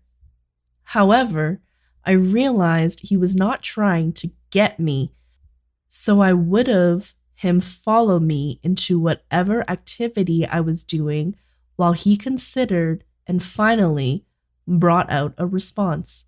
This worked well for both of us. When introverts choose privacy, remember this supports their nature and is not always a rejection of you. For instance, Anthony Hopkins, a shy star, likes to mingle sometimes, but feels his main non-acting activities, playing the piano, making up music, and taking road trips, would be less satisfying with other people along. The majority of the time, he told in interviews, I am enough. One's company, two's a crowd. Oscar Levant in An American in Paris. Respect introverted friends and relatives' dreams if they prefer to be alone in times of stress or unhappiness. Anthony Storr notes, in a culture in which interpersonal relationships are usually considered to provide the answer to each form of distress, it is at times hard to convince well-meaning helpers that solitude can be as therapeutic as emotional support. If you feel pulled down because your introvert is not meaningful enough, pay more attention to the words than to their delivery. Multiply your reclusive partner's uttered emotions by 10. Search for nonverbal signs of love. Introverts are sometimes more comfortable expressing their feelings in writing or by their actions than through speaking.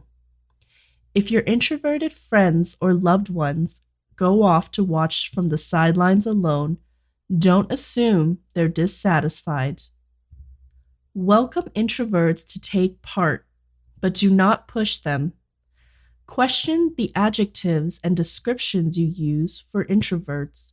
Rather than passive, maybe they are shy and mild. Instead of antisocial, maybe they are main interests don't always involve other people. Instead of self-centered or narcissistic, maybe they have gratifying inner lives. Let introverts know you appreciate them for being their own individual. Remember, neural distinctions underline introvert-extrovert disputes. Introverts have naturally busy minds, sometimes described as inner wakefulness, and are easily overwhelmed by sensory stimuli. Extroverts become unpleasantly restless with insufficient stimulation. so they typically look for action. Since our society celebrates extroversion much of the time, extol the virtues of introversion as well. This has been Introvert: Secrets and Inner Wisdom of Introverts in a Noisy World, written by Cami Hollows, narrated by Queenie Walsh.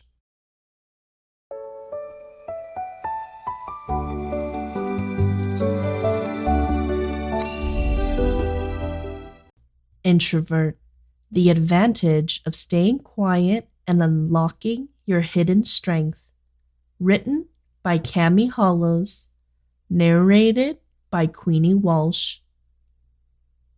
Chapter 1: Revenge of the Introvert. Over the past 2 decades, researchers have whittled down to 5 those clusters of cognitions, feelings, motivations, and behaviors that we mean by character aspects. Extroversion, and by reasoning introversion, is chief among them, in addition to neuroticism, agreeableness, conscientiousness, and openness. Psychology's so-called huge 5. Even though introverts and extroverts might look like they come from different worlds, introversion and extroversion exists on a constant measurement that's generally distributed. There are several extremely extroverted folk and some extreme introverts, while the majority of us share some extrovert and some introvert traits. While there's no accurate dividing line, there are plenty of introverts around. It's just that affective predispositions lead all of us to overestimate the number of extroverts among us. They are noisier and hog the spotlight. Usually confused with shyness, introversion doesn't imply social reticence or discomfort. Rather than being averse to social engagement, introverts end up being overwhelmed by way too much of it, which clarifies why the introvert is all set to leave a party after an hour and the extrovert gains steam as the night goes on. Scientists now understand that even though introverts have no unique benefit in intelligence, they do seem to possess more information than others in any specific situation. To absorb it, they do best in silent environments, interacting one-on-one. Furthermore, their brains are less based on external stimuli and benefits to feel good about themselves. As a result, introverts aren't driven to seek big hits of positive emotional stimulation. They would rather find meaning in life than bliss, making them fairly immune to the quest for fun that penetrates contemporary American culture. As a matter of fact, the cultural focus on fun may actually threaten their mental health, as American life ends up being progressively competitive and aggressive, to say nothing of blindingly fast. The pressures to produce on demand, be a good team player, and make snap choices cut introverts off from their inner source of power, leaving them stressed out and diminished. Introverts today are confronted by one overarching challenge, which is that they still fit in amidst the cultural changes that are taking place. Introversion in action. On the surface, introversion looks a lot like shyness. Both limit social interaction, but for differing reasons.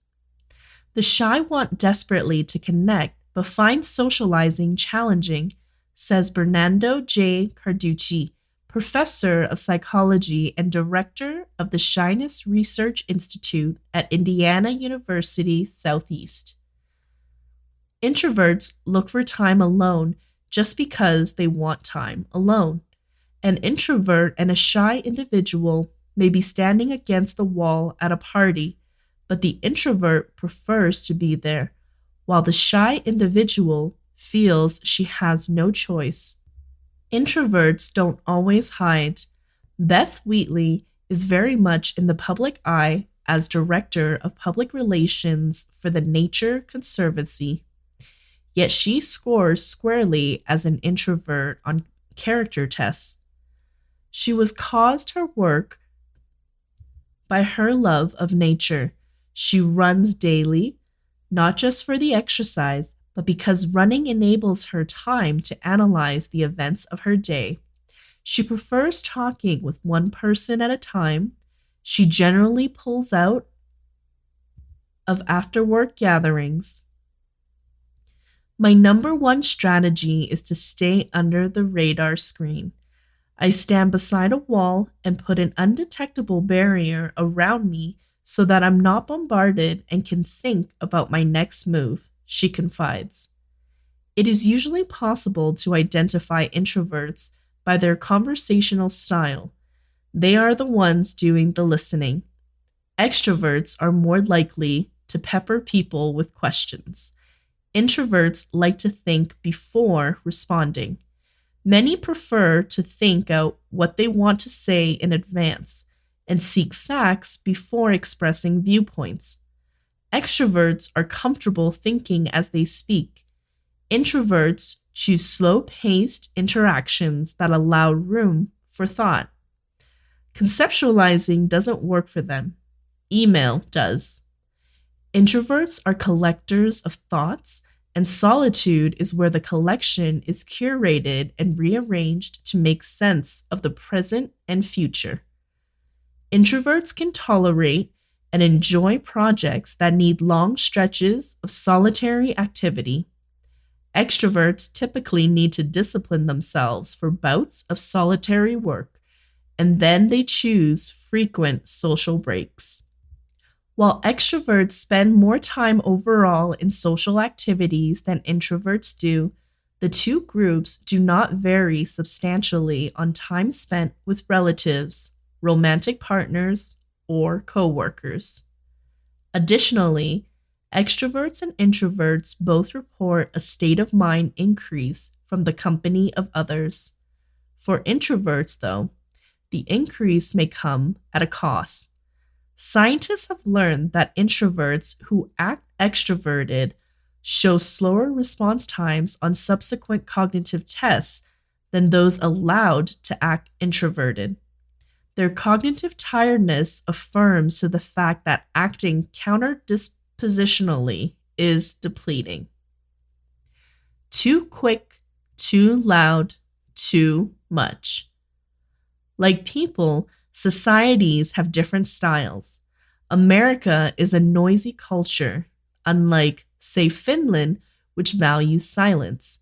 Individualism, dominant in the US and Germany, promotes the direct, hectic style of communication connected with extroversion.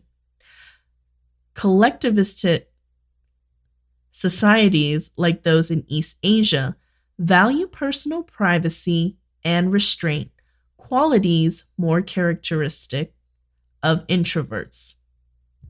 According to the Myers-Briggs Type Indication Personality Test administered to 2 randomized national samples, introverts make up half of the U.S. population.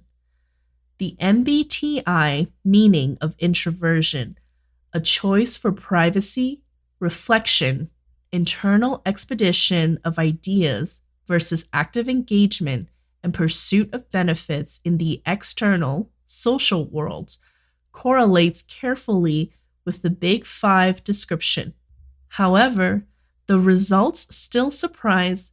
If every other individual is an introvert, why doesn't the cultural tone reflect that?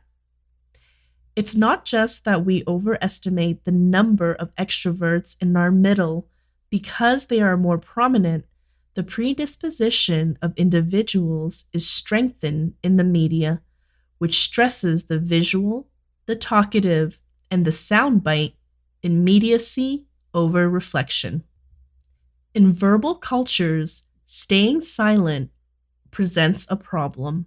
Report Anil Salonen, Kirparinen, James McCroskey, and Virginia Richmond, who have studied communication styles in the US and Finland.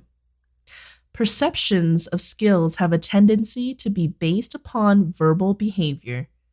An introvert who is silent in a group may actually be quite engaged, taking in what's said, thinking of it, waiting on a turn to speak, but will be seen in the United States as a poor communicator.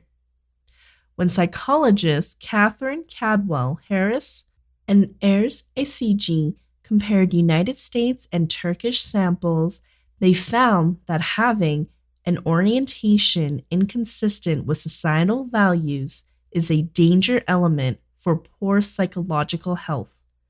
The findings support what the researchers call the personality culture clash hypothesis.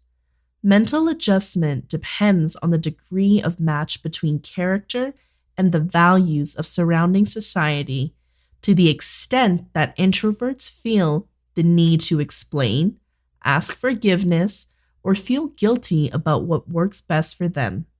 They feel pushed away not just from civilization, but from themselves.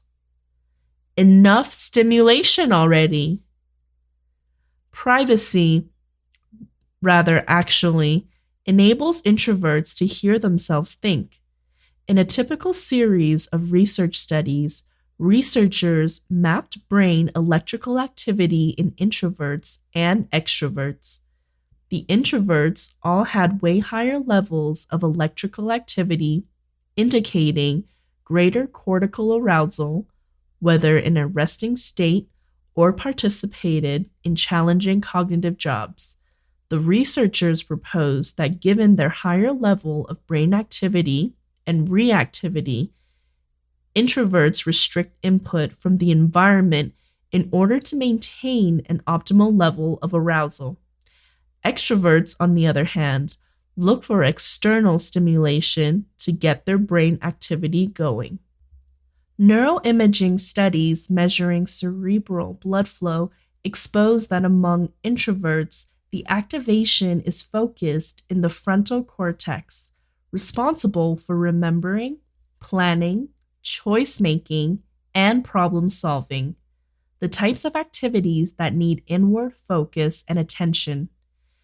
Introverts' brains also show increased blood flow in the Broca's area, a region related to speech production, likely reflecting the capability for self-talk. However, substantial internal dialogue, particularly in response to negative experiences, can set off a downward spiral of effect. And indeed, anxiety, stress, and depression are more common amongst introverts than extroverts. In general, says Robert McPeak, Director of Research at the Center for Applications of Mental Type, introverts are more self-critical than others, but also more sensible in their self-assessments. You could call it something like depressive realism. The biological difference between introverts and extroverts is most obvious in the way they react to external stimulation, observes Colin DeYoung, assistant professor of psychology at the University of Minnesota. The levels of stimulus extroverts find satisfying can be overwhelming or annoying for introverts. He cites research studies demonstrating that when learning, introverts do best in quiet conditions and extroverts do better with more noise. DeYoung traces the differences to brain sensitivity to rewards and positive feelings, which is managed by the neurotransmitter dopamine. As a matter of fact, introverts and extroverts can be distinguished by differences in the size of brain structures accountable for sensitivity to benefits, such as the median orbital frontal cortex, which codes the reward values of inbound stimuli. The dopamine-driven search for rewards shows up in particular extrovert behaviors such as talkativeness, assertiveness, and enthusiasm. Notes DeYoung, such habits are enhanced in American society where there definitely appears to be a cult of extroversion. Why pleasure is overrated. In the United States, people rank fun as their most essential goal. That view has a unique effect on extroverts. Fun is not always their leading concern. They don't really need external benefits to keep their brains in high equipment. As a matter of fact, the pursuit of fun could represent another personality culture clash for them. In a series of research studies in which subjects existed with an effortful task, such as taking a test, thinking logically, or giving a speech, introverts do not choose to invoke happy feelings, reports Boston College psychologist Maya Tamir. They choose to maintain a neutral emotion. Fun, an arousing feeling could be distracting for introverts during tasks. By contrast, extroverts reported a choice to feel happy, up, or excited, and to remember happy memories while approaching or completing the tasks.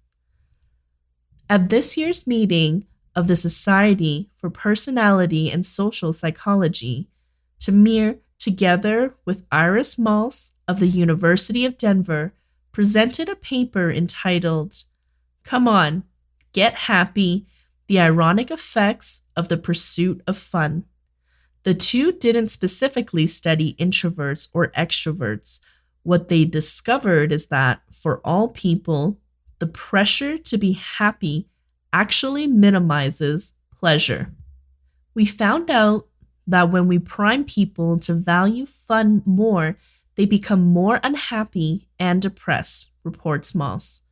Our findings offer an appealing clarification for the vexing paradox that even in the face of objectively positive life situations, countries usually do not become happier. The priming impact seen in the study parallels the social priming introverts experience in everyday life. Though introverts like pursuing frontal cortex functions associated with the exploration of meaning, these are cultural pressures that could make one feel guilty for not wishing to be as happy as the society dictates, says Tamir.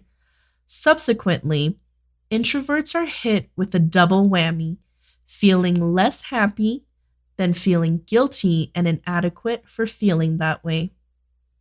With a biological makeup that enables them to see positive emotional stimuli as a distraction when they're focused on another job, introverts are good at resisting all diversion.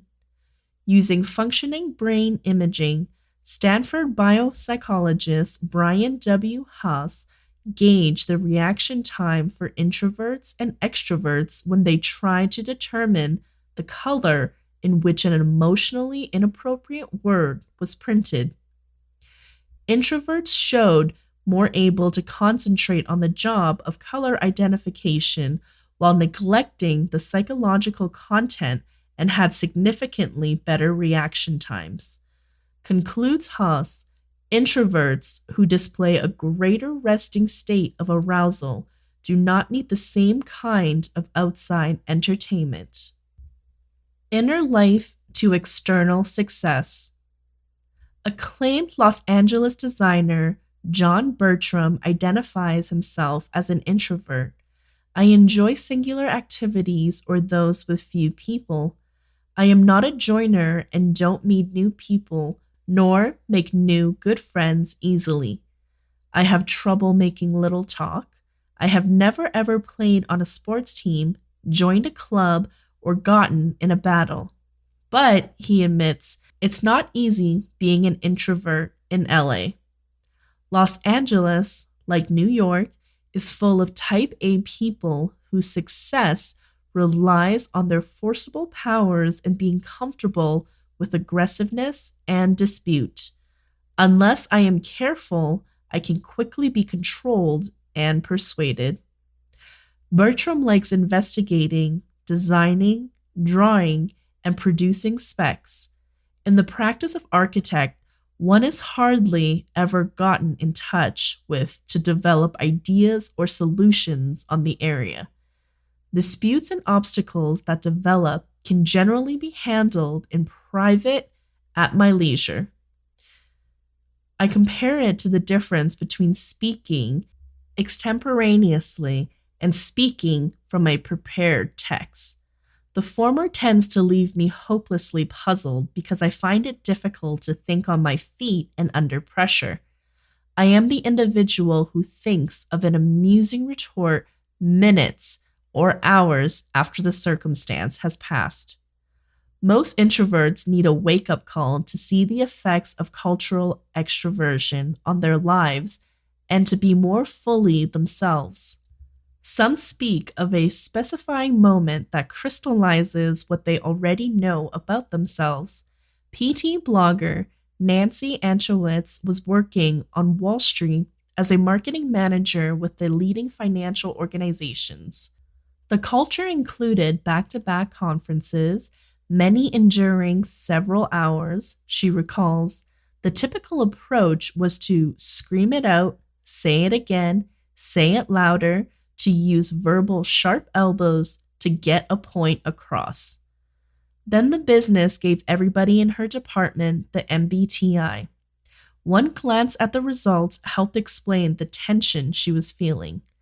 I tend to think first before I share my ideas with others. Check. I get tired by going to too many meetings. Check.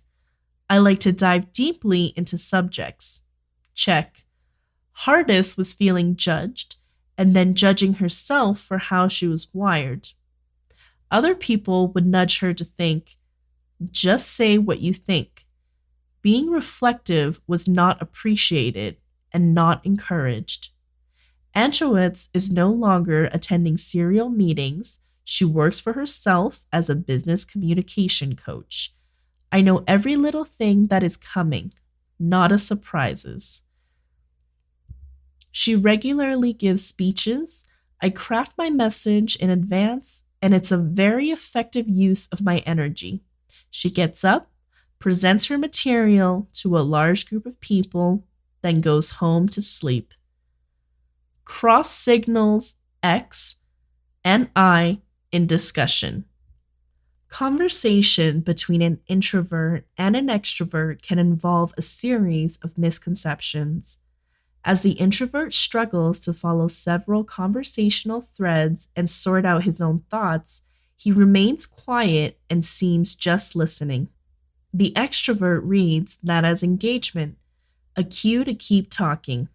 The introvert deals with the continuing flow of input and quickly starts to shut out the extrovert, while nodding or smiling or even attempting to stop the exchange. Even an easy opener of, "Hey there, how are you? Hey, I've been meaning to speak to you about X," from anyone can challenge an introvert.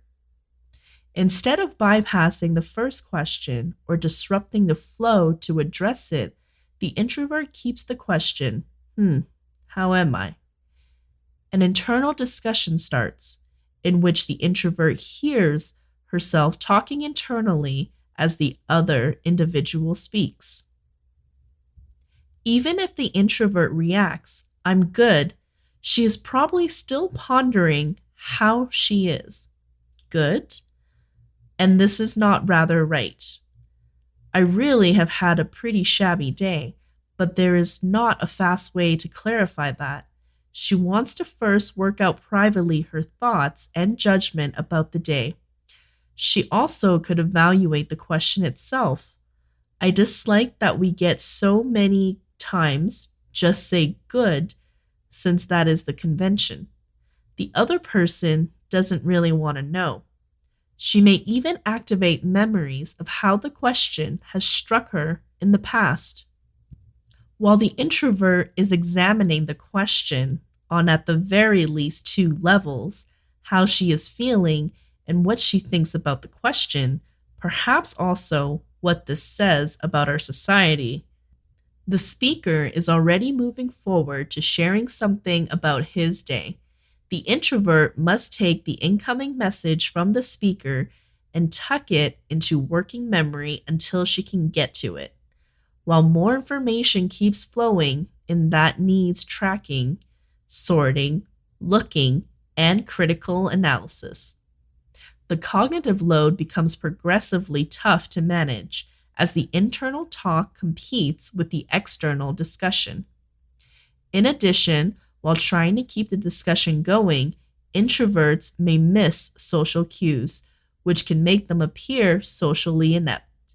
The conversation is also anxiety provoking, just because the introvert feels she has insufficient time to share a total thought. She hungers to go somewhere on her own and give time to the ideas her brain has produced. What not to say to an introvert? Introverts, those silent beings that walk amongst you, are not as mild mannered as made out to be. They can rage and even will get angry at the ones that trespass on or malign their personal comfort zones. Here are a few emotional buttons to keep from your reclusive companions. Why don't you like parties? Don't you like being around people? Is a common remark introverts hear, says Martin Laney, a psychologist and the author of The Introvert Advantage. Usually, we like people fine, she insists. We like them in little doses. Parties can be lethal. We're social, but it's a very different type of mingling. Surprise, we've decided to bring the family and stay with you for the weekend. Anyone, anywhere on the vert spectrum could find such a declaration objectionable, but it's more likely to bring an introvert to a boil, according to Nancy Anchowitz. Introverts count on their downtime to rejuvenate their resources. An extended presence in their house robs them of that break. Do not need immediate feedback from an introvert. Extroverts think we have answers, but just aren't giving them, Laney says. They don't understand we really need time to formulate them, and typically will not talk till a thought is appropriately polished. Do not ask introverts why they're not contributing in conferences. If you're holding a brainstorming session, let the introvert prepare or encourage him to follow up with his contributions later. Don't disrupt if an introvert does get to talking. Listen closely. Being ignored is a really huge issue for the introverts, Laney says. Introverts are not likely to repeat themselves. They will not run the risk of making the same error twice. Above all, we dislike it when people are telling us how we can be more extroverted, as though that's the wanted state, says Beth Bulow, a life and leadership coach for introverts. Many introverts are happy with the way they are, and if you're not, that's your problem. Matthew Hudson. Chapter 2: The 5 Different Kinds of Introverts.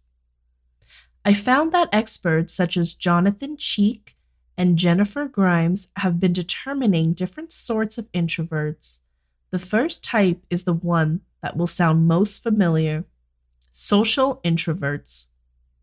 Number 1. Social introverts. I try to structure my day so that I will always have a bit of time to myself. I feel drained after social circumstances, even when I enjoyed myself. As defined by Melissa Dahl at The Cut, social introversion is a choice for being social with small groups rather than big ones, or sometimes it's a choice for no group at all. Privacy. The second sample item above is specifically telling people who are social introverts can enjoy themselves in social situations. Social introversion does not need to mean that you never ever see anybody or you never enjoy seeing people. It's just that those sorts of experiences can be draining pipes. Another type recognized by Cheek and Grimes is what they call the thinking introverts. I like reflective introverts better. That measurement isn't about what's going on in your social life, it is about what is going on inside your head. Number 2, introspective introverts. I have a wealthy, complex inner life. I typically pay attention to my inner emotions. Thinking introverts are reflective, thoughtful, and self reflective. In an interview, Professor Cheek told Dahl that these introverts are efficient in getting lost in an internal fantasy world, but it's not in a neurotic way. It's in an imaginative and creative way. The third kind of introvert that Jonathan Cheek has talked about is described more by styles of doing instead of thinking. They are the restrained introverts who take things at a slower pace. Scholars who study personality define certain people as slow to heat up. Restrained introversion strikes me as similar. Number 3, restrained introverts. For relaxation, I like to slow down and take things easy. I like to be off and running as soon as I wake up in the morning. Restrained introverts disagree with this. Restrained or reserved introverts choose to think before they speak or act and may take a while to get going. I have never ever thought about introversion in this way before, so I'm going to have an interest in seeing what future research tells us about restrained introversion and how carefully it is correlated with the other varieties. Professor Cheek points to another type of introvert, the anxious introvert. Sample items. I feel painfully uneasy when I'm around complete strangers, and even when I am in a group of good friends, I typically feel really alone and anxious. I am not including it as one of the types simply because I don't see this as introversion. I think it is social anxiety. Number 4, introverts who like to think things through. I am patient about discovering all of the facts before making a decision. I do not take risks unless I've done some cautious research or examination first. Number 5, introverts who do not want too much stimulation. Too much direct exposure to noise or light leaves me feeling drained or spacey. I do my best work in a peaceful environment. Are you the entire introvert package or just some of its parts? Jonathan Cheek described the social, thinkers, and restrained introverts as 3 different types. But are they unique types or different aspects of the one huge thing that's introversion? The opinions I got on the test appeared to suggest the latter.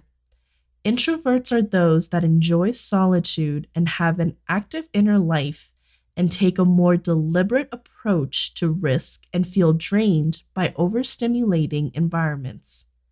In different people, different elements could be more or less essential, but in general, they are supposed to all go together. What surprises me about all these 5 different varieties or parts of introversion is how very enriching they all can be. That's not to say that extroversion cannot be life enhancing, also. Obviously, it can.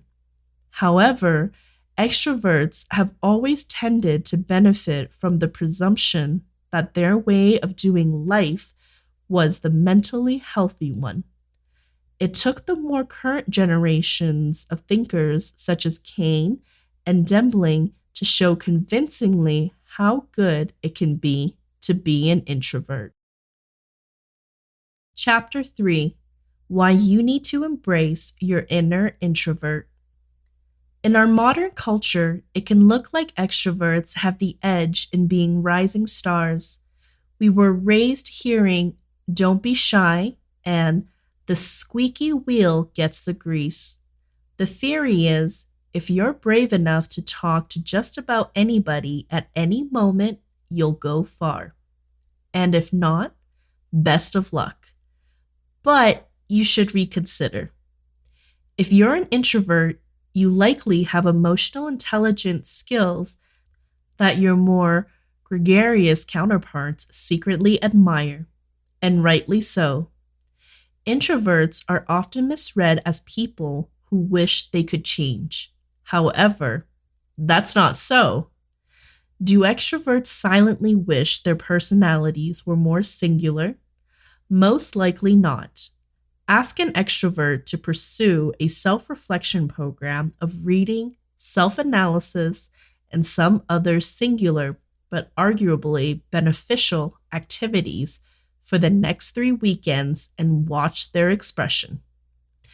Even though you could not be the life of the party or might be asked to speak up more regularly at meetings, there's a likelihood you're blessed with many highly revered soft skills as well as analytical ones.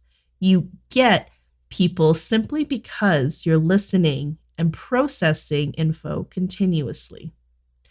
Those are all attributes many others imagine.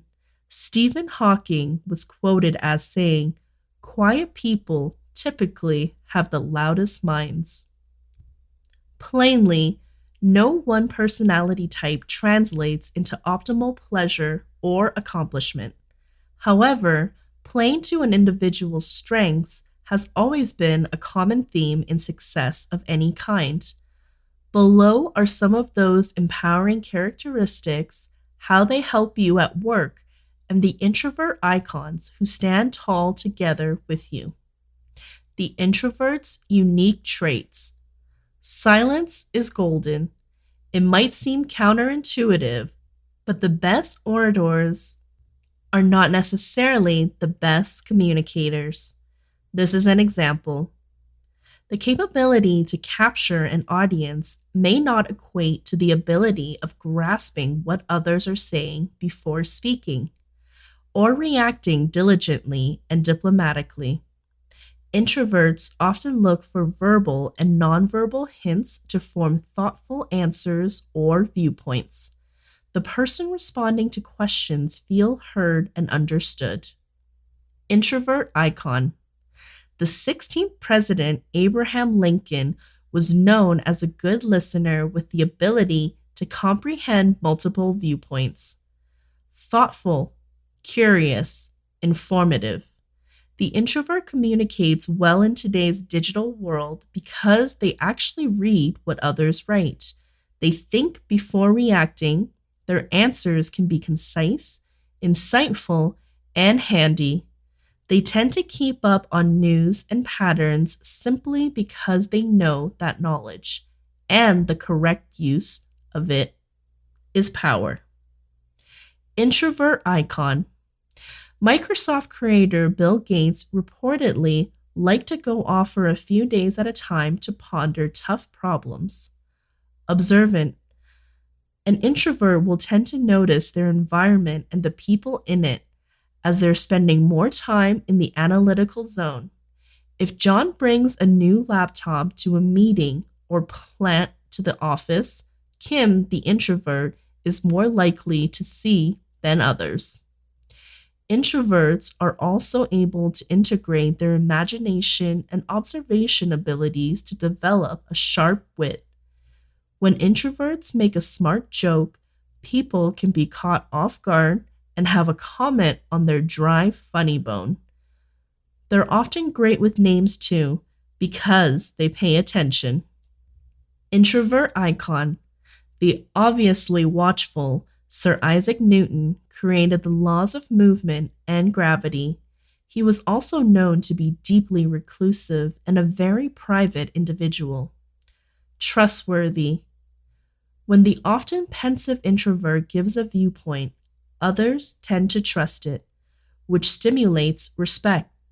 Since they love to learn, they're typically experts at more than one thing. Answers from them are based on facts, not just viewpoints. Introvert icon. Billionaire investor Warren Buffett has said that when he started out, he had an intellect for business, but he didn't have a business persona. He took Dale Carnegie's How to Win Friends and Impact People public speaking course just because he couldn't go through life being horrified to speak in public. He is still seen as an introvert by most people who know him. Traits valued at work. Self-sufficient. While they can work in a group, introverts shine best when they fly solo. They don't need sounding boards or team structures to flourish, which might not come as a surprise. Introvert icon. Steve Wozniak was the quiet thinker and co-founder behind Apple. He said in his narrative, "I'm going to give you some advice that may be hard to take. That guidance is work alone. You are going to be best able to design revolutionary products and functions if you're working on your own, not on a committee, not on a group, not the typical guidance you hear in today's team-obsessed work environment. Laser-like focus. If someone is going to find the needle in a haystack, it will be the introvert. They have the capability to see what's not there and also the apparent. Consider Sherlock Holmes' capability to solve a secret by focusing and understanding mere clues. Introvert icon. From his early days in college coding all night to today, Mark Zuckerberg is known for his sharp focus and also for his introverted character. The latter has not hindered him in running Facebook. Objective orientation. Introverts are typically enthusiastic, disciplined organizers who listen to their instincts and overlook naysayers. They typically have the patience to approach their vision. Introvert icon. Physicist Albert Einstein thought the solitude of a quiet life stimulates the creative mind. The Nobel Prize winner is best well known for developing the concept of relativity. Are you still not convinced about the business side advantages?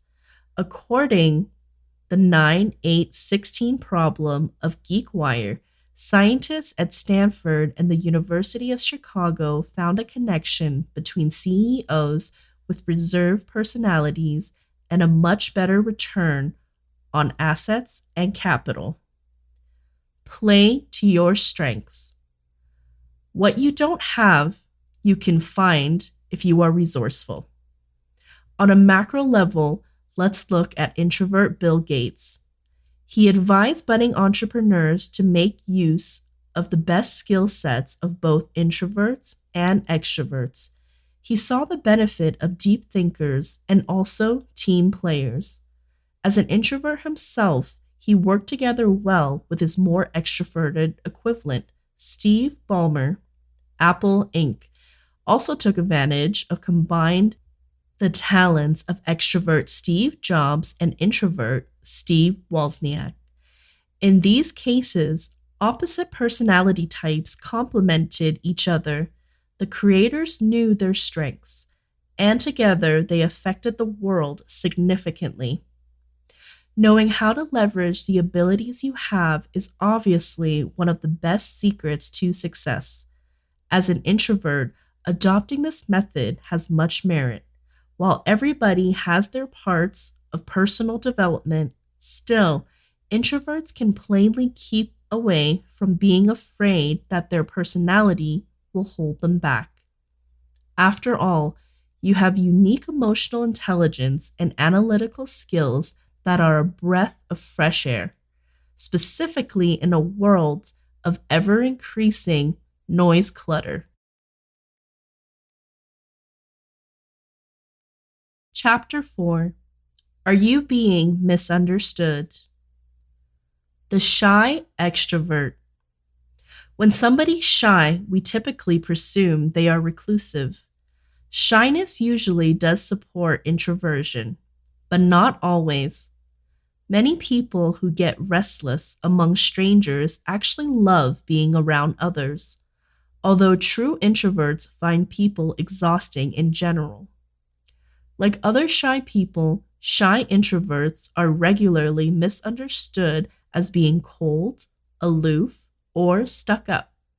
They are specifically likely to be judged adversely if they are also attractive, says Bernie Carducci, a psychologist. The fix: straight challenge the airs you know people make, saying, if I seem hostile, it's not just because I don't like you, it's because I am shy. Or, I had a good time socializing with you. If that is too much for you, say it through email. The bubbly introvert. When people come across as active, exuberant, and pleasant, we assume they are extroverts. Nonetheless, some dynamic people are actually grasping for time to themselves. Having good social skills isn't the same as wanting to be around people all of the time. These things go together a lot, says Sanjay Srivastava, a psychologist at the University of Oregon, but they're not perfect connections. The solution? Much like other introverts, bubbly introverts need to be watchful about securing their time alone. Try saying, I'd really love to, but I really need some downtime. How's Tuesday? The accidental flirt. Some individuals are so naturally flirty that they send the wrong signals, inadvertently communicating, I want to go out with you, when what they actually mean is, I'm friendly. The fix: dial back the touching and eye gaze. If you think your discussion partner is getting the wrong idea, slip in a referral to a loved one.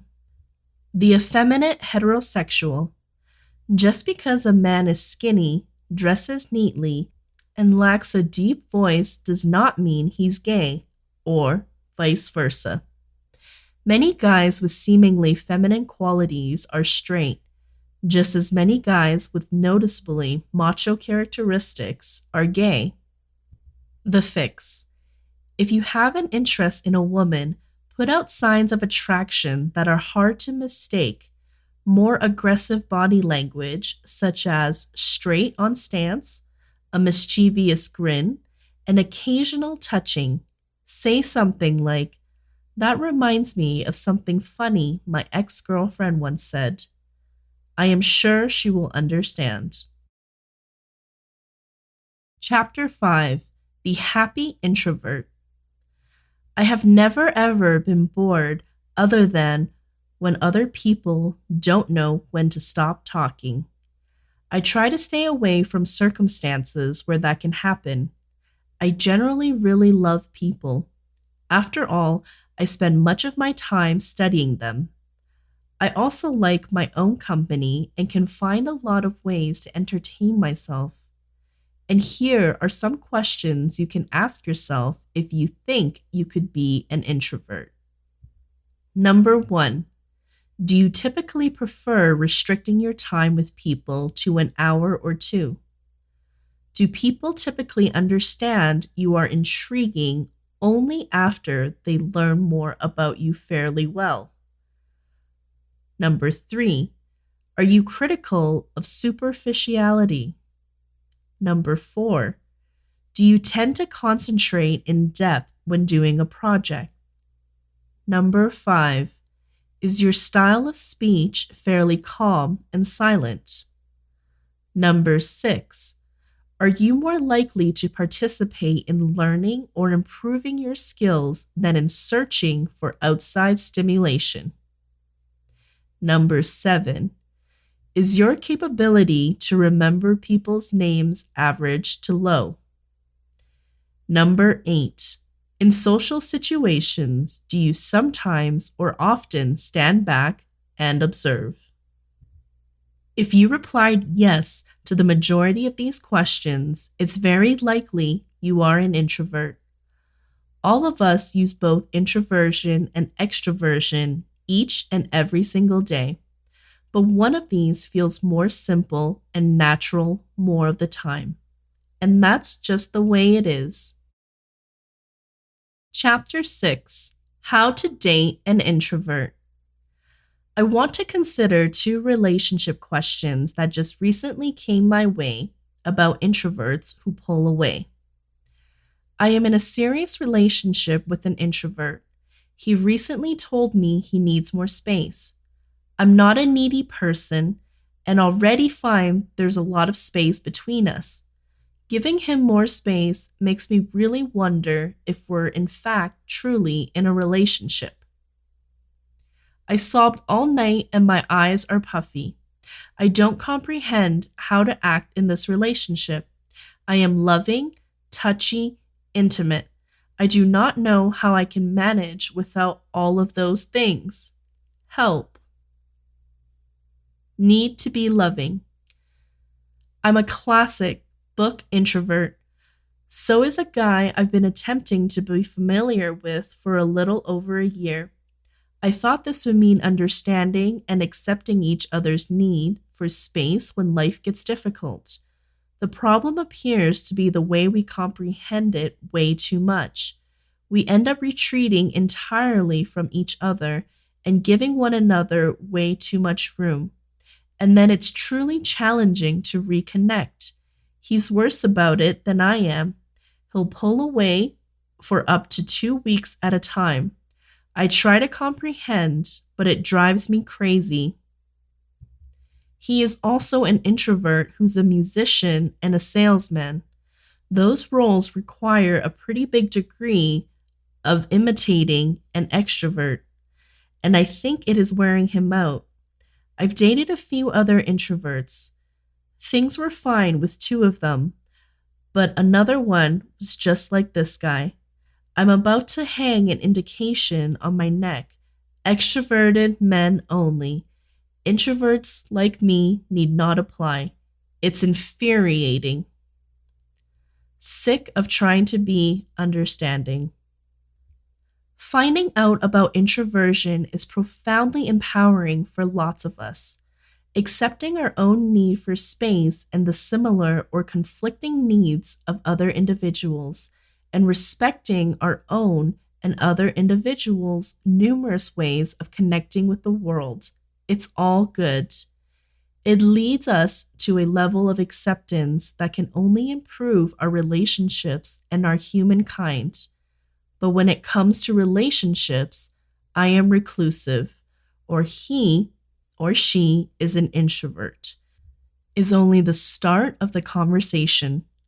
For one thing, introverted isn't a one-size-fits-all label. Introversion and extroversion, like other personality traits, exists on a continuum.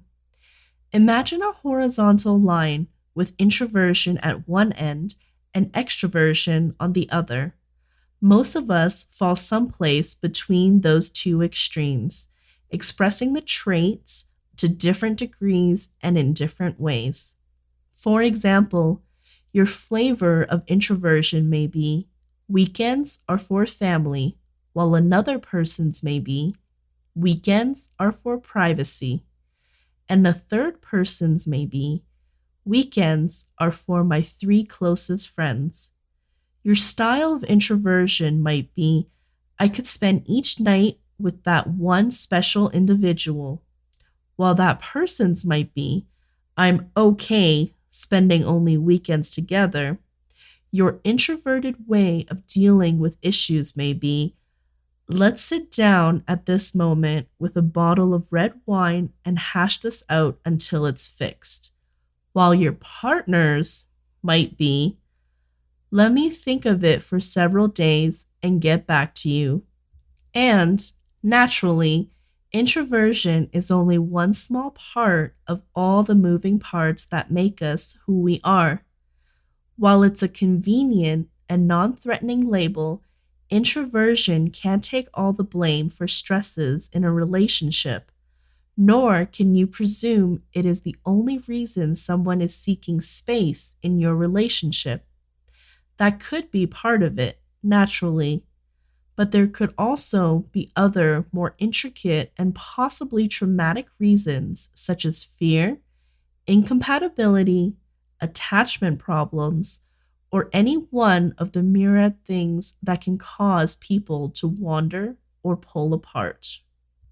The only way to work out problems in a relationship is to speak about them in depth and at length. While I know that we introverts are great listeners, we also must know and show our own needs.